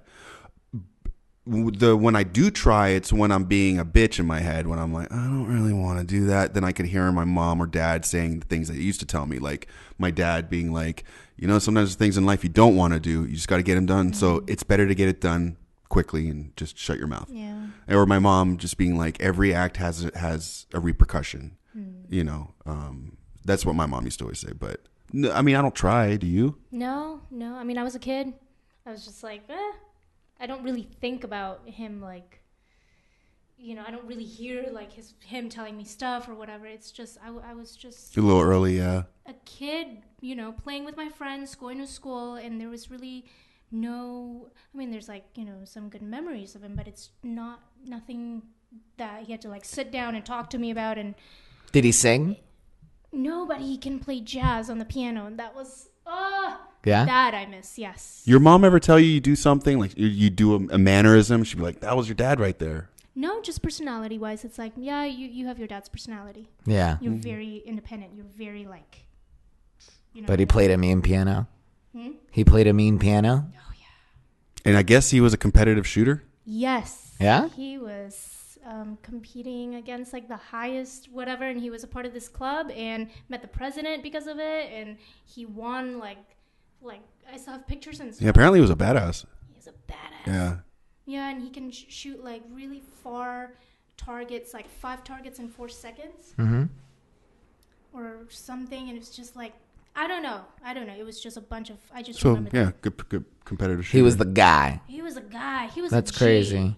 That's wild. You know what I mean? He died, yeah. And so now that, I guess, with the keeping on, making a little bit more sense now, and kind of, showing a little bit of what may drive you, kind of what keeps you going. Like, what's the overall end all before you die? Get done. What would make you happy on your deathbed to look back? Happiness is it's abstract. I guess my bad. Really I just felt you when I was coming out here. There's no one. Do you have socks? I have socks on. You are a savage. Well, you're a savage, touching me with your bare ass. Well, I have flip flops on. Shoes on. Oh, she's the only one. The end all sort of what would just at the end of it you just be like, for show, homie, like. And do you think you'll see your old man in the afterlife? You said you were some church. Absolutely. Oh, I have dreams about him. You do? Yeah. And really? Speaking of dreams. It's an awkward thing because he is the way, like 30, he was 33 years old, right, when he died. So, or 35. I don't know. But he was 33, 35, and I am me right now, 31. But he looks exactly like how I remembered him. You're going to be older than him. And I know, but then it's this awkward, like, he sees me, he knows me, but he doesn't talk, he doesn't say a word. And it's like, I want to go run up to him and be like, hey, do you remember me? I miss you, whatever, blah, blah. But it's like this current of, like, wind pushing, like, pulling me back so I can't get through to him. That's my dream. See, whenever I see my parents, I don't see their faces. I know it's them. We're talking, but I don't see them from the neck up. I'm always kind of. They're like blurry. Yeah, it's like blur. It's like dark. Like they're always. But a couple you can times hear I saw them? my dad. It was almost like he was sitting across and talking to me. But like it's always like I never see from the neck up. Are you guys anywhere with them when you're speaking to them, or is it just like a white room? Dark room. No, I'm like at a train station or somewhere random. A train station. Yeah. It's really weird. Yeah. That's crazy. I think that's interesting. I mean, because I'm like, yeah, I was 9. It was like, what? Do you not know me? You know what I mean? Because he's like staring at me, but it feels like he doesn't know me. Okay, so this is where we differ on things because I believe when the lights go out, the lights go out. When you die, you die. So my parents are gone. So you're just dreaming your parents. In the way time quantum physics works, right. They were always alive and they're always dead. Right. So, in my opinion, once it's done, and then she believes she'll see him again. I sometimes, I felt like I wish I had that. I wish I had that because it's something to look forward to in life. Right. You know what I mean? Whether it's true or not, you are here at this moment and you're like, okay, what is wrong about just thinking maybe that is correct? Maybe that can happen. Yeah. Okay, if I can see him again, sure. Yeah. I think it's almost in the same way that you can inherently learn to get your brain to think better when I was talking about the hormone things. I think there are some people who could walk into the same way that you're thinking and you're just kind of like, yo, the lights go out, it's done, homie, there's nobody there. And maybe over time, like you said, hit that point where you're going, well, what's so bad about thinking? Doesn't hurt you in any maybe way. Like, what's so wrong with hedging my bets? You know what I mean? When you're dead, but not ringing yourself up on that hope though is where it starts getting bad. The point is like even like when you die, right? When I die, like we won't know. We're not gonna have our brain to think, dang it, that was wrong, or yes, that's right. No, it's gonna be like you. It's like your pre-birth, but before you were born, it's just nothing. But that's taking it to the extreme. I'm just saying, at this moment in time, when you're dead, you're not gonna have like the brain to think. Oh, yeah, you're not taking your gray matter with you. Right. So it doesn't hurt to. When I was younger, I used to think that before you died, like the last thought before you died was like your heaven or whatever. So like the people who were about to die or something, because that last second turns that to last forever. second, they're like, it's not the white light. It's more of like, it's then like turning a TV off. Freezes your brain at that point, and you're just like, whoa, like I'm totally in heaven. Like, and I don't know. Maybe I'm wrong though. Like, I mean, we're all gonna find out eventually. But what was your take on it? What was your outlook on it? Oh shit, I don't know, dog. I mean, me right now, if you were to ask me, like, I don't know. I'm sure it all turns off. I don't know shit about nothing. When I was 21, I got hit by a car and I died, dog. Like, and I got brought back by the EMTs. And ever since that day, I spent 3 years thinking that I was living in the Matrix. Like, genuinely thinking that I was living in some type of illusion. Like, and that everybody was already dead and I had been dead for a hot minute. Like, and I was scared. Like, I was drinking a lot. Like, I was freaking out. Like, after that car hit me, I was like, I'm legit dead. Like, and then after that, I was just kind of like, oh, well, I'm not dead. Like, I'm still kind of trucking along. But the one thing I do remember when that happened. That sounds like a bad concussion that you had. Well, I don't know, man. They had to chest me and they had the paddles. And so, like, I mean, whatever they had to do to bring me back, they brought me back. And, like, I was like, ugh. And it happened right at New Year's. So the clock was ticking when I woke up. Like, I woke up and I heard ding, ding, ding. And people were screaming and the New Year's Eve music was playing. And they were like, are you there? Like, are you okay? And I was like, I turned over and the car was there and the lady was in handcuffs because she was hammered and the whole windshield was cracked inside and it had hit her face. So she had a bloody nose because I had crashed into the car after she had hit me. Yeah, like it was like a real thing. And like I got up. But the one thing I do remember from that is it was all black. And I don't know what that means because I was drunk. I'm not going to lie. I was a little drunk and it was probably the only reason that it saved me. But 10 years ago, or pardon me, 5 years ago, if you had asked me that exact same question after that had happened, I would have been like, there's nothing, homie. You're done. It's over. Like, because I done seen it and there ain't nothing there. Like, now, though, I think I'm veering more along the lines of hedging my bet and being like, you know what? It would be nice if my last final thought was me walking into a gate and being able to see my friends and family and being like, we did it, homies. Like, and even if it is a lie, like the whole thing we're seeing right now is a lie. And I guess I would rather go that way than just have the whole thing. But who knows? Maybe the whole thing just going like that is just 10 times easier. You know what I mean? So you said the whole, and see, this is where it comes down. It's like, look, I believe if people need to lie to themselves and believe it's truth, then do it. But to say that reality doesn't matter, the reality isn't there. It's like, no, reality's still there. And these are the things that happen. You need to say that to yourself so you can get forward in this life that we call a life. I get that, and I'm totally for people having a life as long as it doesn't like impede. You don't push it on another. You're not affecting other people. But I'm still not. I can say, yeah, I guess I'll hedge my bets, and it would be nice if. But at the end of the day, I always have that right. That's what I'm saying. That's the trained part of it. That's the part of it that's been trained into you from the get-go. Since who knows, even before they left or beforehand, who knows? Instinctively, from what you've read and from what you've listened in your life, who knows? Maybe you're just like, yeah, there's nothing. Like, and it's so buried into the back of your brain that you even saying, oh, maybe there is something, is so ridiculous that your head's just like, you're an idiot, Sam. Yeah, and I was also very lucky for me moving around the world many times. Yeah, because you've been all over the place. My mom being Jewish, my dad being Catholic, they both put me in different Sunday schools. And everybody being rich. And I grew up in a Muslim country, so I had Muslim friends. I went to mosques. I prayed with them, doing all of that and everything, and understanding history and the way human interactions are and the word of mouth. And then we got into scripture and then, the major religious people of Italy are the fucking, the Romans put the book together to unify people under one major religion. And just understanding all of that, I'm like, okay, we get theology. I get all of that stuff. It's nice stories to almost like a guideline, almost like before you build a house, you build the beams first, and then you build a house. It's a nice structure. Don't murder. Don't do this. Don't do all that. But when it comes to actual existence, atoms, molecules, DNA, the vastness. I mean, there are black holes swallowing up universes right now. I do not think we are any form of center of anything. We are just, to me, like moss on the side of a rock flying through space. like there are galaxies colliding right now.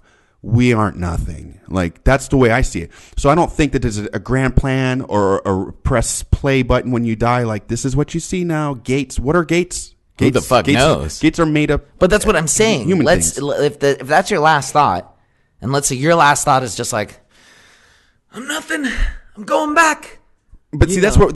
But then we're getting into time. Right. I mean, obviously at that time you're dealing with some type of. So your last thought is seeing your dad.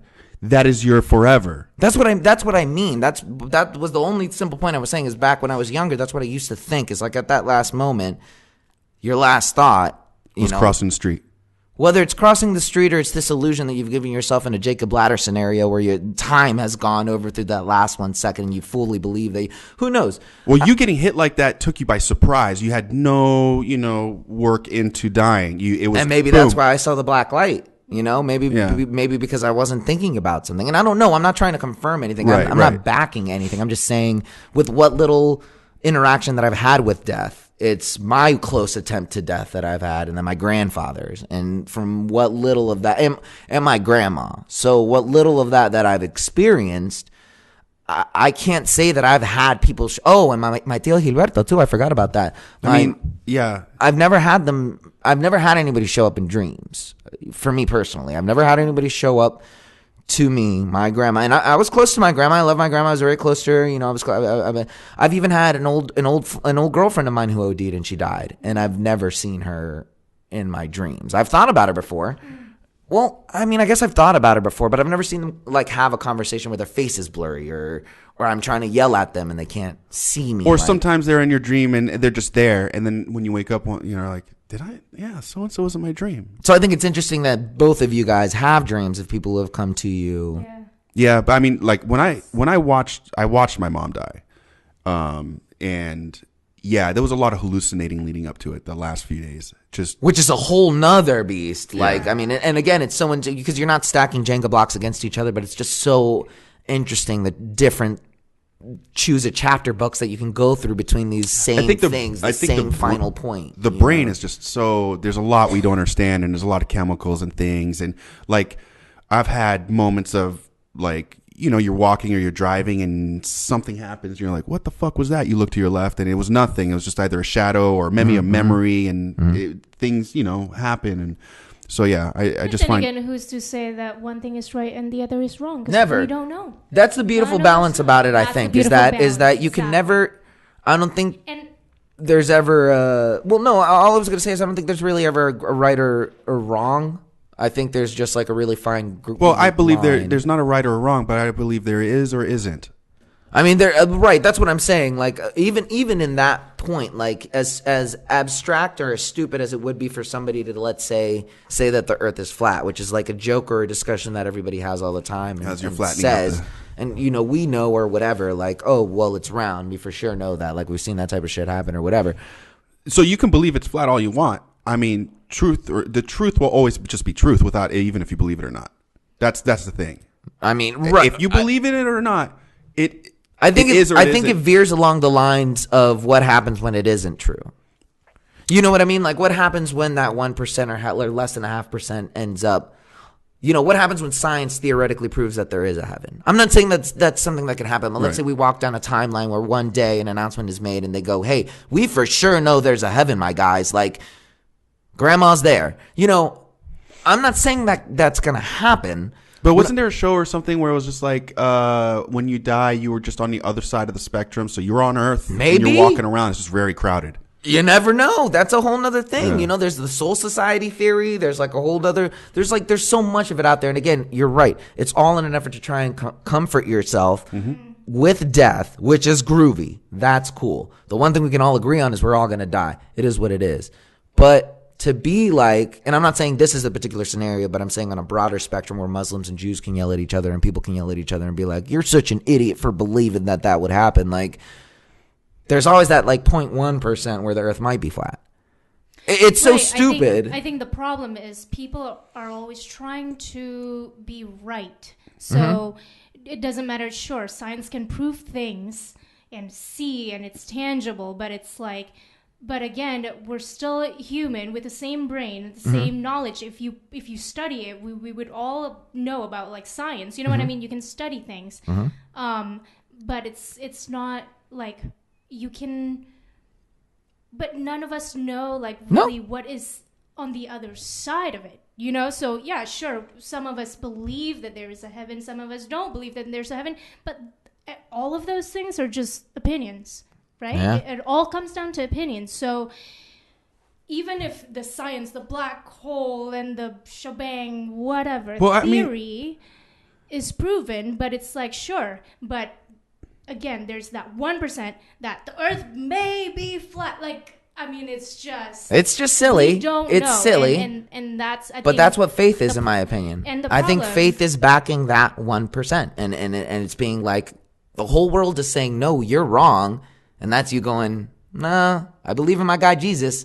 He's a pretty tight dude. And whether it pays off or not, who knows? Like, but that's kind of the hedge of the bet. You know what I mean? Like, again, what it comes down to is you've got to look at all the. I mean.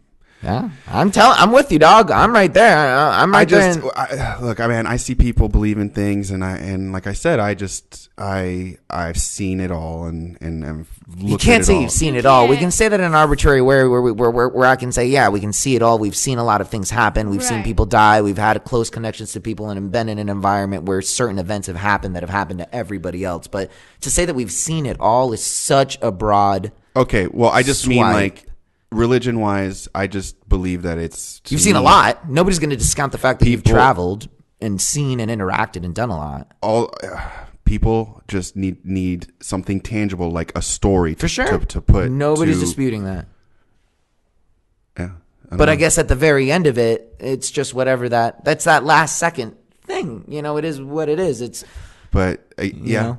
Some people want to believe things, but the dreaming thing is what I'm saying. That's crazy to me. Like, me out, because my cousin has dreams about my grandma. Huh. He says she comes and sees him and encourages him and tells him stuff like when he, you know, and like. But I've never had anybody who kind of pops up and like. That's not because I didn't care about him enough. You know what I'm saying, right? No. That's just I'm not mystical. You know what I mean? Like I don't have voodoo powers. Like.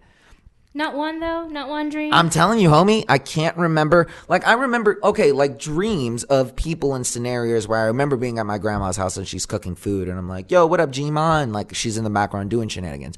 But to like, where your old man's talking to you and you do not see his voice or his face, or you're yelling at your old man and he can't hear you. No, that has never happened to me. Maybe it'll happen when my mom kicks it or something like that. But for me, that's an experience on its own other level, whether you believe in heaven or not or whatever. I mean, it's your brain pumping out whatever drug is kicking you in, and maybe that specific day. That's why it's a trip. Dreams are like, and then I wake up and I'm like, oh my God, it's almost like an excitement to me. I don't know about you, but like when I dream about my dad, I'm like, yeah, I got to see him. Makes you excited? Nice. Yeah. It's like, that was nice. And then my day's like great. Yeah? You know what I mean? Yeah, it feels great. Even if I can't like reach to him. And no, it kind of throws you off a little bit. No, it doesn't. I just remember, I'm like, that was, you know, it was nice. You know, like it doesn't happen. Yeah, it was nice. It doesn't happen a lot. So like when it happens, it's like, what, why? You know, I ask more questions as to like, why did I think about that? What's been bugging me? Well, it's interesting. I mean, and again, it's smart. But this comes down to, and people go mystical with it. Well, they came down and I saw them in my dream, and you know, they came and told me, and again, it's all in the brain. Yeah, it just feels cleaner for you to be like, no, there was something I saw the other day that is making me think this specific thing. And today I happened to look at a picture of my dad doing that huge bust, and I remembered all the good times me and the old man had. And like, yeah, but honestly, the dreams are weird because they come out of nowhere. It's usually a really weird, off the cuff, and I have dreams about weird things too. Like some friend of mine from second grade, you know, is he dead? No, just well, then that's people, just a dream. I don't care about that. I'm talking about my dead dreams. People dreams. It's not, and that's the thing is like people are like pulling the mysticism out of it. Like, you know, I got, you know, it is honestly, it's just people in your dreams. It's two people in the world. I had Tommy Lee in my dream the other day. All right, we're talking about. I'm not talking about dreams. I'm talking about dead people dreams. You know, people who show up to you in a mystical type of manner, like. But you're making it mystical. Well, that's what I'm at. That's what I'm saying. I'm not making shit. I'm saying you that was your answer. You're saying to you that's not mystical. To you, that's just something that, whether it was your brain that kicked it in or something memories, like that. brain, whatever chemicals and you have when James you're sleeping. Just saying, to me in that particular moment when I saw that dress, it wasn't a blue and white or a white and gold dress. It was a blue and what is it's either chocolate or it's a vanilla type of thing. You know what I mean? And in the end, it don't matter. You're going to die. It doesn't matter because we don't know. None of us know. But if you're going to sit there and you're going to die, then why not die in a chill way where you're just kind of like, yo, it'd be dope like if I died. Well, my issue with all of that, it comes down to those people who have their belief system set like that. They affect my laws. They affect things like that. Yeah. You know, that's what I mean. So like people are like, well, just let people do whatever they just gotta buy some and I get that. I'm like, yeah, let people do whatever. But can they stop telling me how to do what I want to do? Yeah, just go and that's Owen the Benjamin issue. it and buy some land and cut yourself off and get some goats. But again, it's always like, just let everyone think how they want. It's like I am down for that. Think the earth is fucking hollow, flat, up your ass. I don't give a shit. It's there. We're on it, allegedly. And then we're here, Jane. And so then we met you. Yes. You came into... You can tell the story. You came into my life. It was a windy day. I was out with my girlfriend having dinner, nice dinner, and I'm like, Lex, we need to get a tattoo. We've been talking about getting a tattoo, so let's get a tattoo. So we ended up getting a matching tattoo, and it was around midnight, and I'm like, Let's see it. Let's see how it looks. This Oh. thing. And Semicolon and and symbol and La Vida Loca. Anyway, I yelped like the nearest tattoo shop that's still open. Sure enough, Tattoo Mania. Yeah. Shout out, Tattoo Mania. How far were you guys from there? Like 0.7 Just miles. partying on Sunset or some shit like that? Not on Sunset. It was like Beverly Hills or something. Nice. So yeah, I came in and I'm like, hey, I want to get 2 tattoos. And he's like, okay. What do you want? I don't know. No, I did not say that. He said, what do you want? And I said, I want this. And I showed him Pinterest picture. Of course, it's like Pinterest. 1,000 dicks. Whatever. She was like, I just need all of them intricately put together like a bracelet. Have you ever eaten those little plastic things and made them into bracelets? I need those like I wasn't that. hard to deal with. No, you were great. Yeah. You were dressed like a news reporter. Yeah, I was all dressed up, you know, Right. and I guess that's what caught his attention. Right. But so that's how we met. And he's like, So how did you end up getting involved with all this beyond that, though? Do you even like film? I've always wondered that. Is this even... we make jokes that we push you into this, but... I always thought you would be good for scores. You do good with scores and things like that because you have an ear. yeah. It's not like you don't do this on like music composition and stuff? Or what do you mean scores? like for like short films. Let's say like a 10-minute film. Like you could sit there with your keyboard and make a score for it. Yeah, so I'm not like my instrumental skills aren't that high. I'm mostly a singer, but my instrumental skills They're Yeah, I there. mean, you can That's do something it. that you could But I eventually can build do on. it. With your I can- recording equipment you got, yeah, for sure. Yeah, I saw. Yeah. I can do it if I put my time into it, but I want to focus on my strengths, not my weakness. You know How's your what I mean? strengths? Are your strength with jingles? How is that? I can work on it if somebody else can do the track. Yeah, that's Or you that's know the what I was laydown. thinking though, like we can all do like you can beatbox, or I can beatbox. You can do the rap. You Is can that do, what like, the seventh- bass. The pop group was? Did you beatbox in the pop group? No. She's Broke like, I'll down beatbox. little Watch this. Asian style. Yeah, and then I think we're going on what, 2 years now? 2 years, Almost? almost 2 years since I met him. Yeah. And then we started doing this about 6 months ago. Yeah, and then he was telling me about the idea. I'm like, no, you guys, you don't want to do this. I was like, You're gonna not look for it. stupid. You're gonna look stupid. You're gonna like really, if it's really your name. Have we ever looked stupid? If you're gonna put your name out there, it's out there. Once it's out, it's out. There's no turning back. So you want to be a screenwriter one day. This is gonna pop out, and you're gonna say something real stupid, and you're gonna be like, Man, Yeah, my well, God, my yeah. libertarian So that was it. ways That are gonna was fucking end up biting me in the main ass. thing Yeah. that I was like warning him about. Yeah. So I'm like, yeah, you know what? But he needs to do what he needs to do. I can't tell him crap. Right. So letting it happen, and then you guys She's just like, I'm letting this train volunteer- wreck happen. You guys just volunteer me into doing the producing job. Right. And That this and wasn't- which is fine because I'm here most days anyway, Right. cooking and cleaning your dishes. You wouldn't do it though? I guess with the would. option. I mean, I would. Now that I'm already doing it, it's like, yeah. Or dishes, that is. Oh, yeah. Oh, all right. Well, I mean...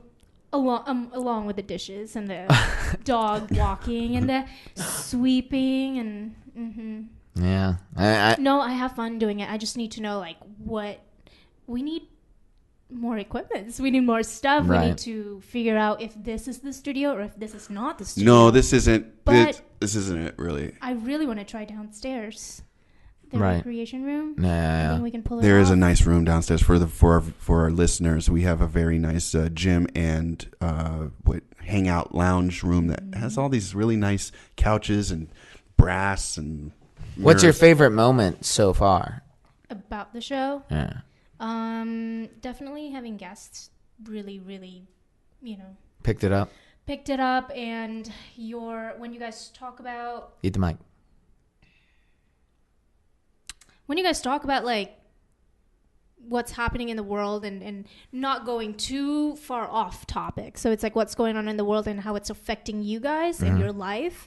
That's interesting to me as the listener, What's your worst part that you? Yeah, or what's you've the seen funny? happen so Before far? you say the worst part, I don't think I could The take worst it. part? What's the best part? That's I what mean, just the asked. funniest part. The This funniest guy. part. Funniest part. I meant funny. The funniest part, man. Where you were laughing, because I heard you laughing a few times. That's just because you guys are ridiculous in Right. your conversations. You guys are just going on, and you need to stop. You need to stop bickering. That's the Live. best part. The funny part. That's no. Oh. You don't like us bickering? I think it's good. I mean, it just goes on forever, and I'm like, guys, time. Oh, We yeah. have, From a like, time aspect, it is. 1 hour and 15 should be like the cutoff time, but now it's like 2 hours, and I got to split the audio. Well, I and think we've that's always gonna said be- that we were prepared to do about an hour, and then with the guests about 2 hours. Like if we really Up to 2, yeah. Yeah, that's insane. That's crazy. Like well, I it's the video's always been tougher in my opinion. I think the audio We just need really clips strong, is really we're the stick thing. strong. True. But that's the funny part is I really like you doing the intro kind of like freestyling. Can we do that more? We can do that more. If you're the producer and that's what you want to do, we can do I that. really think that. Well, like his rap that he did? Yeah, where you can play your. Well, we usually do instrumental stuff more when we don't have a guest, but We do it throughout. these are good. These are Okay. good notes for me to give to my producer. Yes. So we need to do. So We need to do Who is this producer? more raps, Who dog. is this producer? All right. Final thoughts, Jane. Last thing I want to do is I have young sisters at a formative age. Can we give them some lady advice? Is How there old just are they? my youngest sister's 12 and my oldest sister is 15. Oh man. No, my youngest is 13 and the oldest is 16. Okay, so they're starting to date. Yes. Oldest one is, yeah.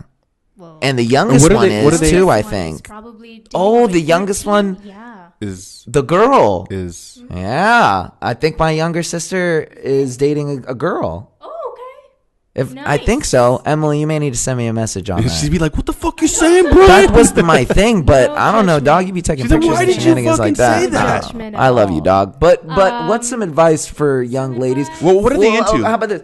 What are they into? What do they do? What type of girls are they? No, I mean they're Popular. They're arbitrary advice that you emo. can They're. give. So the sisters? That's what I'm saying. Oh. No, what's It doesn't matter. yeah? What's woman advice? Here's the great thing about woman advice, right? They're all the same. Woman advice transcends everything. You can be anything when you get woman advice, Bree. Like, so what is give me 3 rules as a lady that you would give other lady? Into the mic. Dating or not dating, just whatever in general. Just whatever in general. Dating or not dating, it Or doesn't what would matter. you Whatever wish is you your would have 3 known rules. at 13? Yeah. At 13 and 16. Oh my god. It won't be this bad. It'll get better. Stop mansplaining. I'm mansplaining. That's what men do. Definitely learn how to say no to a guy or a girl. Okay. When you do not want to be approached, just say no. Okay. You don't necessarily have to be rude about it, but just stand your ground and say no. Well, fuck politeness, as one of my favorite podcasts says. My favorite murder. The girls they're just like, fuck being polite. You be mean. Like, you be mean, and if someone's trying to be creepy and like, hey, my arm's broken. Well, if they're yeah. being creepy, yeah. But some guys, they're respectful enough to For be sure. like, hey, I think you're beautiful. Can I get your number? Just don't be afraid to say no. For sure. I was one of those girls that's like, I was shy. I was so shy, and I'm like, sure. You're trying to make explanations. Yeah, and I wasn't stern with my words. So definitely that. Learn how to not be afraid to say no. Okay, cool. And then... That's how they got a her little Ponzi filler scheme. music while she's giving her life advice? Yeah, the bluest star. Second one, let's see. Freeze your eggs before you get on. Okay, all right. Freeze your eggs. Freeze your eggs. That is say no to men. Freeze your eggs. You know, in your 20s, and you're like, crap, man. Okay. Baby, I might not be able to get a baby. Did you freeze your eggs? Have you freezed your eggs? No. So you don't take your own advice? No. I mean, like, too late for me now. No, it's not. It's too late for you, right? I don't know. No, like at 30s, I don't think you can. Yeah, what? Hell yeah, you can. You can keep your eggs frozen. Now is the time that they're going to say. Yeah, you should probably. 20s is when you're like, you should freeze your eggs. Yeah, but I mean, you're still freaking out every couple months, right? You're having your lady moments every month. Oh, yeah. Then you're still dropping eggs like a chicken. Yeah, but my eggs. Go freeze them. I'm going to go freeze my sperm. You have a finite amount. You want to give me $15,000 to freeze my eggs? What? Really? Yeah, 10 to Why don't we just pop them in the 15,000? ice cube machine, dog? Dude, I don't know if that works. We got And a then bunch number of trades. three. We need to do research. Number 15 grand. 15 grand. 10 What to the 15. fuck? Yeah. Just sell one of your testicles and donate the money to her. Number 3. That's 30 grand, right? Eat the mic. So wait, it's a lot. No, it is a lot to give young ladies no, advice. we put her on her spot with this. This is a lot of knowledge she's about to drop. But damn, I didn't know freezing the eggs would be fucking 15 grand. Advice. This is a song for you. Learn how to do your taxes. This is buy low, sell high. Unsolicited advice. I guess try to work out more and be healthy. Oh, okay. Start now. Start when you're 16. Start when you're 13. Because you're gonna see it when you're like in your late 20s, and then you're gonna be like crap. So you're gonna thank yourself. You're gonna thank yourself for sure. Be healthier. Don't go to the extreme, obviously, but work out and eat healthier. And if you want to do drugs, try it like when you're like super early, and then have at it, whatever. But don't stick to it, because you'll regret it when you're like in your late 20s. That's all I'm saying. All right. All those friends of ours that did drugs back then that are still doing them. Yeah. They're all successful. Just so I don't like know. you. My friend died from ODing. That shit comes out of nowhere. In his 20s. I mean, we've all had motherfuckers probably who done OD'd. And it's serious. You're That's a bummer. Some of us have OD'd. Yeah. So whatever. Do drugs. Try whatever you want. Try whatever you want. Try Freeze your eggs. I work think out. It's important to try so that you know. But don't allow yourself, because the brain is the most powerful tool that we all have. So you can tell yourself no, or you can tell yourself yes. So decide. Try it out. Know what it feels like to be high, whatever. But don't allow yourself to depend on that one thing. Yeah, you don't want to live for it. You don't. I like that. That's solid lady advice. Don't be afraid to say no. Freeze your eggs early. And then work out. Yeah. I like that. Yeah. Jane's 3 rules. I like it. Yeah. All right. That's awesome. Any final thoughts, Jane, as far as your interview? No, I'm just waiting to... Any questions for us? For you guys. You guys need to stop bickering. That's one.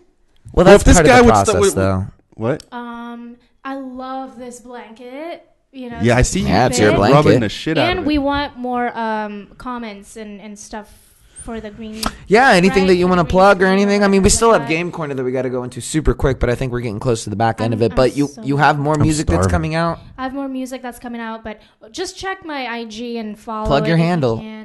At Jane Devon Music. How do you spell that? Jane, JaneDevon Music. Yeah? Yeah. How do you spell music? And then keep an eye out for your new book. I'm working on it. No, we should really put that together. You should put it. How many pages are you in? 80. Yeah, just get to 100 and we'll fucking call it a day and push call it your book. I might start my own production company too, and something that we need to talk about. We do need to talk about that. So we can get writers, we can get musicians, we can get podcasters. Yeah. To be, you know what I mean? Yeah, I don't know. I mean, yeah. Our company. So a lot to think about. And then also, I mean, the this, that, and the other's already been copyrighted, so as long as we can work that into there, yeah, I think you can. Yes. Then we should be fine. Yes. And yeah, just follow my stuff, and then music coming out, book, and what was the other one? And keep watching this, that, and the other. Keep watching this show, or Spotify, iTunes. Listen when. Oh you're yeah, driving listen to the show. I really like the fact. You know, when I tell people that we are on iTunes, they're like, "What?" I'm like, "Yeah." Mm-hmm. It's kind of a. I was having some trouble finding you guys on Spotify, but what was the thing that we fixed? I don't know. You just couldn't figure it out. Just make sure you type it in correctly. This, that, and the other. It's yeah, fine. With the spaces, right? Yeah. Well, I gotta say, for me personally, I really enjoyed this interview. I don't get a chance to actually kind of figure out kind of what's going on, and you have been such a big help from start to finish, to the point where it's almost bad to where I'm just like, yo, we're overdoing this. Like, this is starting to get a little excessive. But I what's really good about you is you know the fine line of when you're doing too much or doing too little. She knows how to say no. So, you know, even with all the cleaning and stuff, I'm very much in that same manner. I would do the same thing if I were doing the exact same or going through it. And so just the idea of even trying to continue to do anything for me, I think before we left, we made a solid plan. And I say we in the sense that he and I spoke about it. And our overall goal was always to come out here and make something, in the sense of it's our Wu-Tang method. There's no other way to describe it, but it's just to kind of make sure that we have good people. You know what I'm saying? And luckily, you know, we have a producer who actually kind of keeps us in line, and that can be a lot said. You came in on that fateful day to the tattoo shop. Yeah. There you go. You know, and if anything, that's not science. You can't science that up. That's fate. Can you science that up, dog? Exactly. All right, play me some ending James theme or ending James interview. We should probably put her song on. What? Jesus Christ. Yeah, I like the song. Play ending music for Jane so that we can go into Game Corner. Oh, okay. My ears are hot.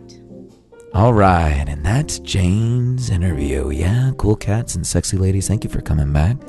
For all of you guys who may fast forward through it, who may have a perversion towards listening to young Asian ladies speaking about their hopes and dreams over the microphone, I'm your DJ, Hot Skillet Cat McGee, and I've been joined today by my fellow buddy Johnson the Jimmy Joe. Hi, I'm Johnson, Jimmy Joe. We're going to be playing a quick game of Describe It Badly. Yes, Describe It Badly. Originally created back in the 1600s by the Duke of Spain, in an effort to please his wife after her third miscarriage. Ooh. Not a funny story, but a fun game. All right.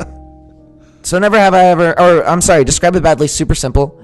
You're just going to describe a popular movie badly. Oh my God, no, I can't. Yep. I'm really bad at that. So you describe it very bad. Well, that's the point. The worst. You have to describe it badly. That's what a fucking ringer would say. That's what a ringer would say. Oh, I'm real bad at describing things badly. I'm going to have to look this up. That's my one. Okay. Oh, well, Sam will go first while you look that up. Okay. This is a good choice. You're getting really good. All right.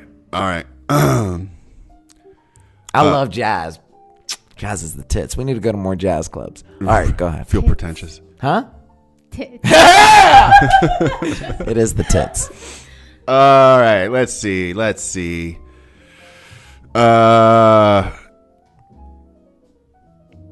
He's a grower, not a shower, and he saves the day. He's a grower, not a shower, and he saves the day. Ant-Man. Yes. Oh my God! What the hell? That's what all the bickering adds up to. All right, I got one.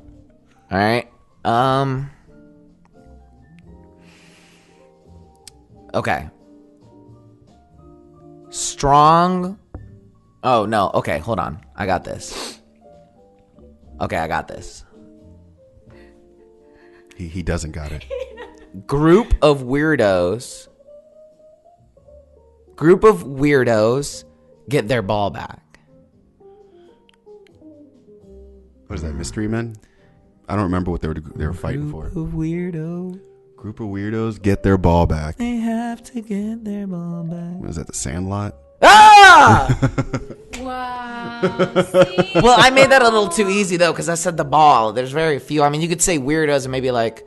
No, but The I Replacements? suck at this game because I don't watch a lot of movies. Okay, well, the one movie that you have seen, describe it badly. Gosh, okay, well... Like really badly. Really badly.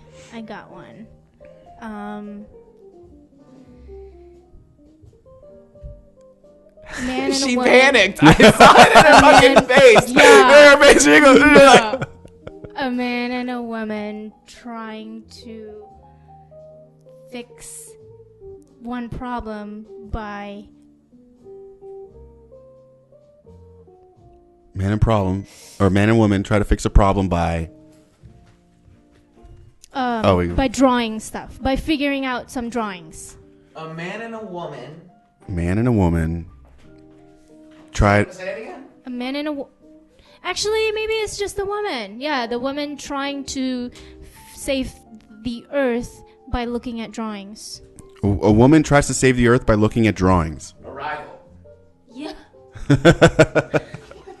I hate you so much, Bryan. How? Like, I don't want to play this game anymore. I'm done. Can we do something with music? Well, here, let's make a jingle. Oh my God! Give me a jingle. This, that, and the other. We need some beats, though. We can't sing to a jazz. We need some beats. Yeah, that is true. Right. That was good. That was good. That was good. Woman saves us. Yeah. That was. I mean, it was there. I don't know. I hate you so much. No, you did a good job. You did a good job. That was a good one. Okay, I got one. Okay. Okay. Jungle Cat eats Gordon Gecko. What? A jungle cat eats... What's a Gordon Gecko? It's a guy. Jungle Cat eats Gordon Gecko. Jungle cat eats Gordon Gecko. This may be a little obscure. I'll give you a hint of another actor that's in there. Val Kilmer. Oh, Lion, the Heart of Darkness. Heart of Darkness. Yeah, I don't Gordon know the Gecko's name. Michael Douglas. Yeah. All right. Well, that was a good game corner. I'm happy. I got my things. All right. Well, that's game corner. Right? Do you have another one? Do you? I mean, I could. Think, yeah, do another one. I'm down. Think of one. I like it. I love this game personally. This is one of my favorite games. No, you guys are really good at it. I keep like blanking on movies as soon as I need to think about a movie. Well, it's hard to describe them in such a vague way, right? And there's that without too. being so vague. Like, are the list of ah, stuff. No, just like a good producer. Just like a good producer. While he's doing that, what did you? I guess with us as like a unit, we can be successful, right? G-unit. It depends. It depends. Successful in what way? Making money. I know, but I mean, like what? Doing this? Going beyond this? It's broad. Like, what do you? Be more specific. Successful in doing what? As a team? Diabetes man swims and gets young. Diabetes man swims and turns young. Diabetes man swims and turns young. Diabetes man swims and then he turns young. At the end of the movie, he turns young. Not at the end. No? Okay. Diabetes man starts fat. Are you sure it's diabetes? The diabetes? Is it diabetes? Diabetes man? Are you sure? Diabetes man goes swimming and then he becomes skinny. No, he doesn't become skinny. He becomes a kid, young. Oh, he becomes young. Yeah, the word young. Diabetes man. He's an old diabetes man. And then he swims and then he becomes young. Tuck Everlasting? Fuck. Cocoon. Oh, okay. Yeah, and the actor who played the diabetes guy. He is right, Wilford Brimley. It's a beautiful movie. Wilford Brimley jumps in and then he comes back out. His gang, like the old people, they all become young. He's giving me a list of movies to watch because I don't. She has so many movies. I'm like, you haven't seen like. I need to see like a lot of the classics. I've showed her Ghostbusters, Stripes the other day. Yeah, that's a lot of the classics. Yeah. Stripes, one of those weird movies where you think it's over and then it just goes into going. a whole other fucking section. And you're like, what the fuck is going on here? I think he did too much cocaine as they wrote that out. It's like the edit guy that day was just like, fucked, and he's like, no, just throw the bitch together. Yeah, it was a long one. Okay, do you have one more? One more movie? Oh, don't make me do that. Yeah, we'll end one more on you, and then we'll wrap this whole thing up. Yeah, just think of a movie off the top of your head and. He's sexy. He's so good looking. Tarzan. Oh man. What? Oh well, because he was looking. Yeah, I mean, I didn't know. I didn't down. I just thought Tarzan because sexy, good looking. Your name's Jane. I just said Tarzan. Oh, you just went off the shot. Oh, okay. Shot from the hip, no scope. Goodness. That was no scope. That's no crazy. Scope That comes right full circle because you made that Tarzan joke at the fucking beginning too. You got to do better than that. All right, well that's Game Corner. All right. Hit me with some applause. Oh, here we go. Applause. I was just trying to come up with a song, but thank you guys. Thank you. Yeah. And thank you to our producer Jane Devon. The producer of the day is Mina and Khalees. Oh yeah, Mina and Khalees for being behind the camera today. Thank you. Behind the scenes today. Yeah. We had a couple of. All right, here we are at the end, ladies and gentlemen. Thank you so much. This has been a long one, probably the longest one that we've done yet. Episode 14 of This, That, and the Other. They said that we wouldn't make it, and yet here we are, triumphant, just like yesterday's herpes, ready to keep on going until the drugs come out. I hope you guys had a great time, enjoyed listening to our voices the way that syrup likes to roll down grandmama's butter cakes. It burns to pee. You remember when you used to walk through those fields and Thanksgiving was just over and grandpa was sitting in his recliner? The Cowboys and the Redskins were on the game. All right, I'm hungry. And you went, okay. All right. So, she's like, stop your shit. Guys, thank you so much. Make sure that you answer. Make sure that you follow, share, 5-star us, give us reviews. Make sure that you guys go follow the podcast. Make sure that you guys go follow OG Big and OG Little Titty on Instagram as well. Make sure that you guys go and check us out on Spotify, Stitcher, Castbox, any of the platforms Apple, where you guys iTunes. can get any of us on there. We are there. Make sure that you search for us. And if you can't find us, email us at bingeonthis@gmail.com. We'd be more than happy to send you guys the links. Our Instagram. So you guys can find us. Check us on YouTube, Binge on This channel. We have some new content going up there later today. We have a great Pizza Hut video that's up there that I think you guys would really like. I got a little fucked up on that one and got really drunk. We were a little drunk on that one. Yeah, on that one. So it's actually a really good one. Go check that out. Other than that, thank you to Jane, as always, for producing the show. I'd like to thank everybody who's been listening. Ruben, I didn't do my usual shout-outs. I thought you said Ruben, the maintenance guy. Oh, shout out to that poor guy, too. Actually, yes. Oh, kill the music! Kill the music! Oh, man, I'm sorry. Play me some sad lo-fi rap. What? All right. And before we close out, guys, today, I do just want to say today's topic and obviously today's theme was death. It was something that I was really interested about, and I'm actually really excited that that's what ended up happening. I think those things kind of happen organically, and I think it was really cool. And I do want to say thank you to both of you guys because that's a difficult subject to sort of broach.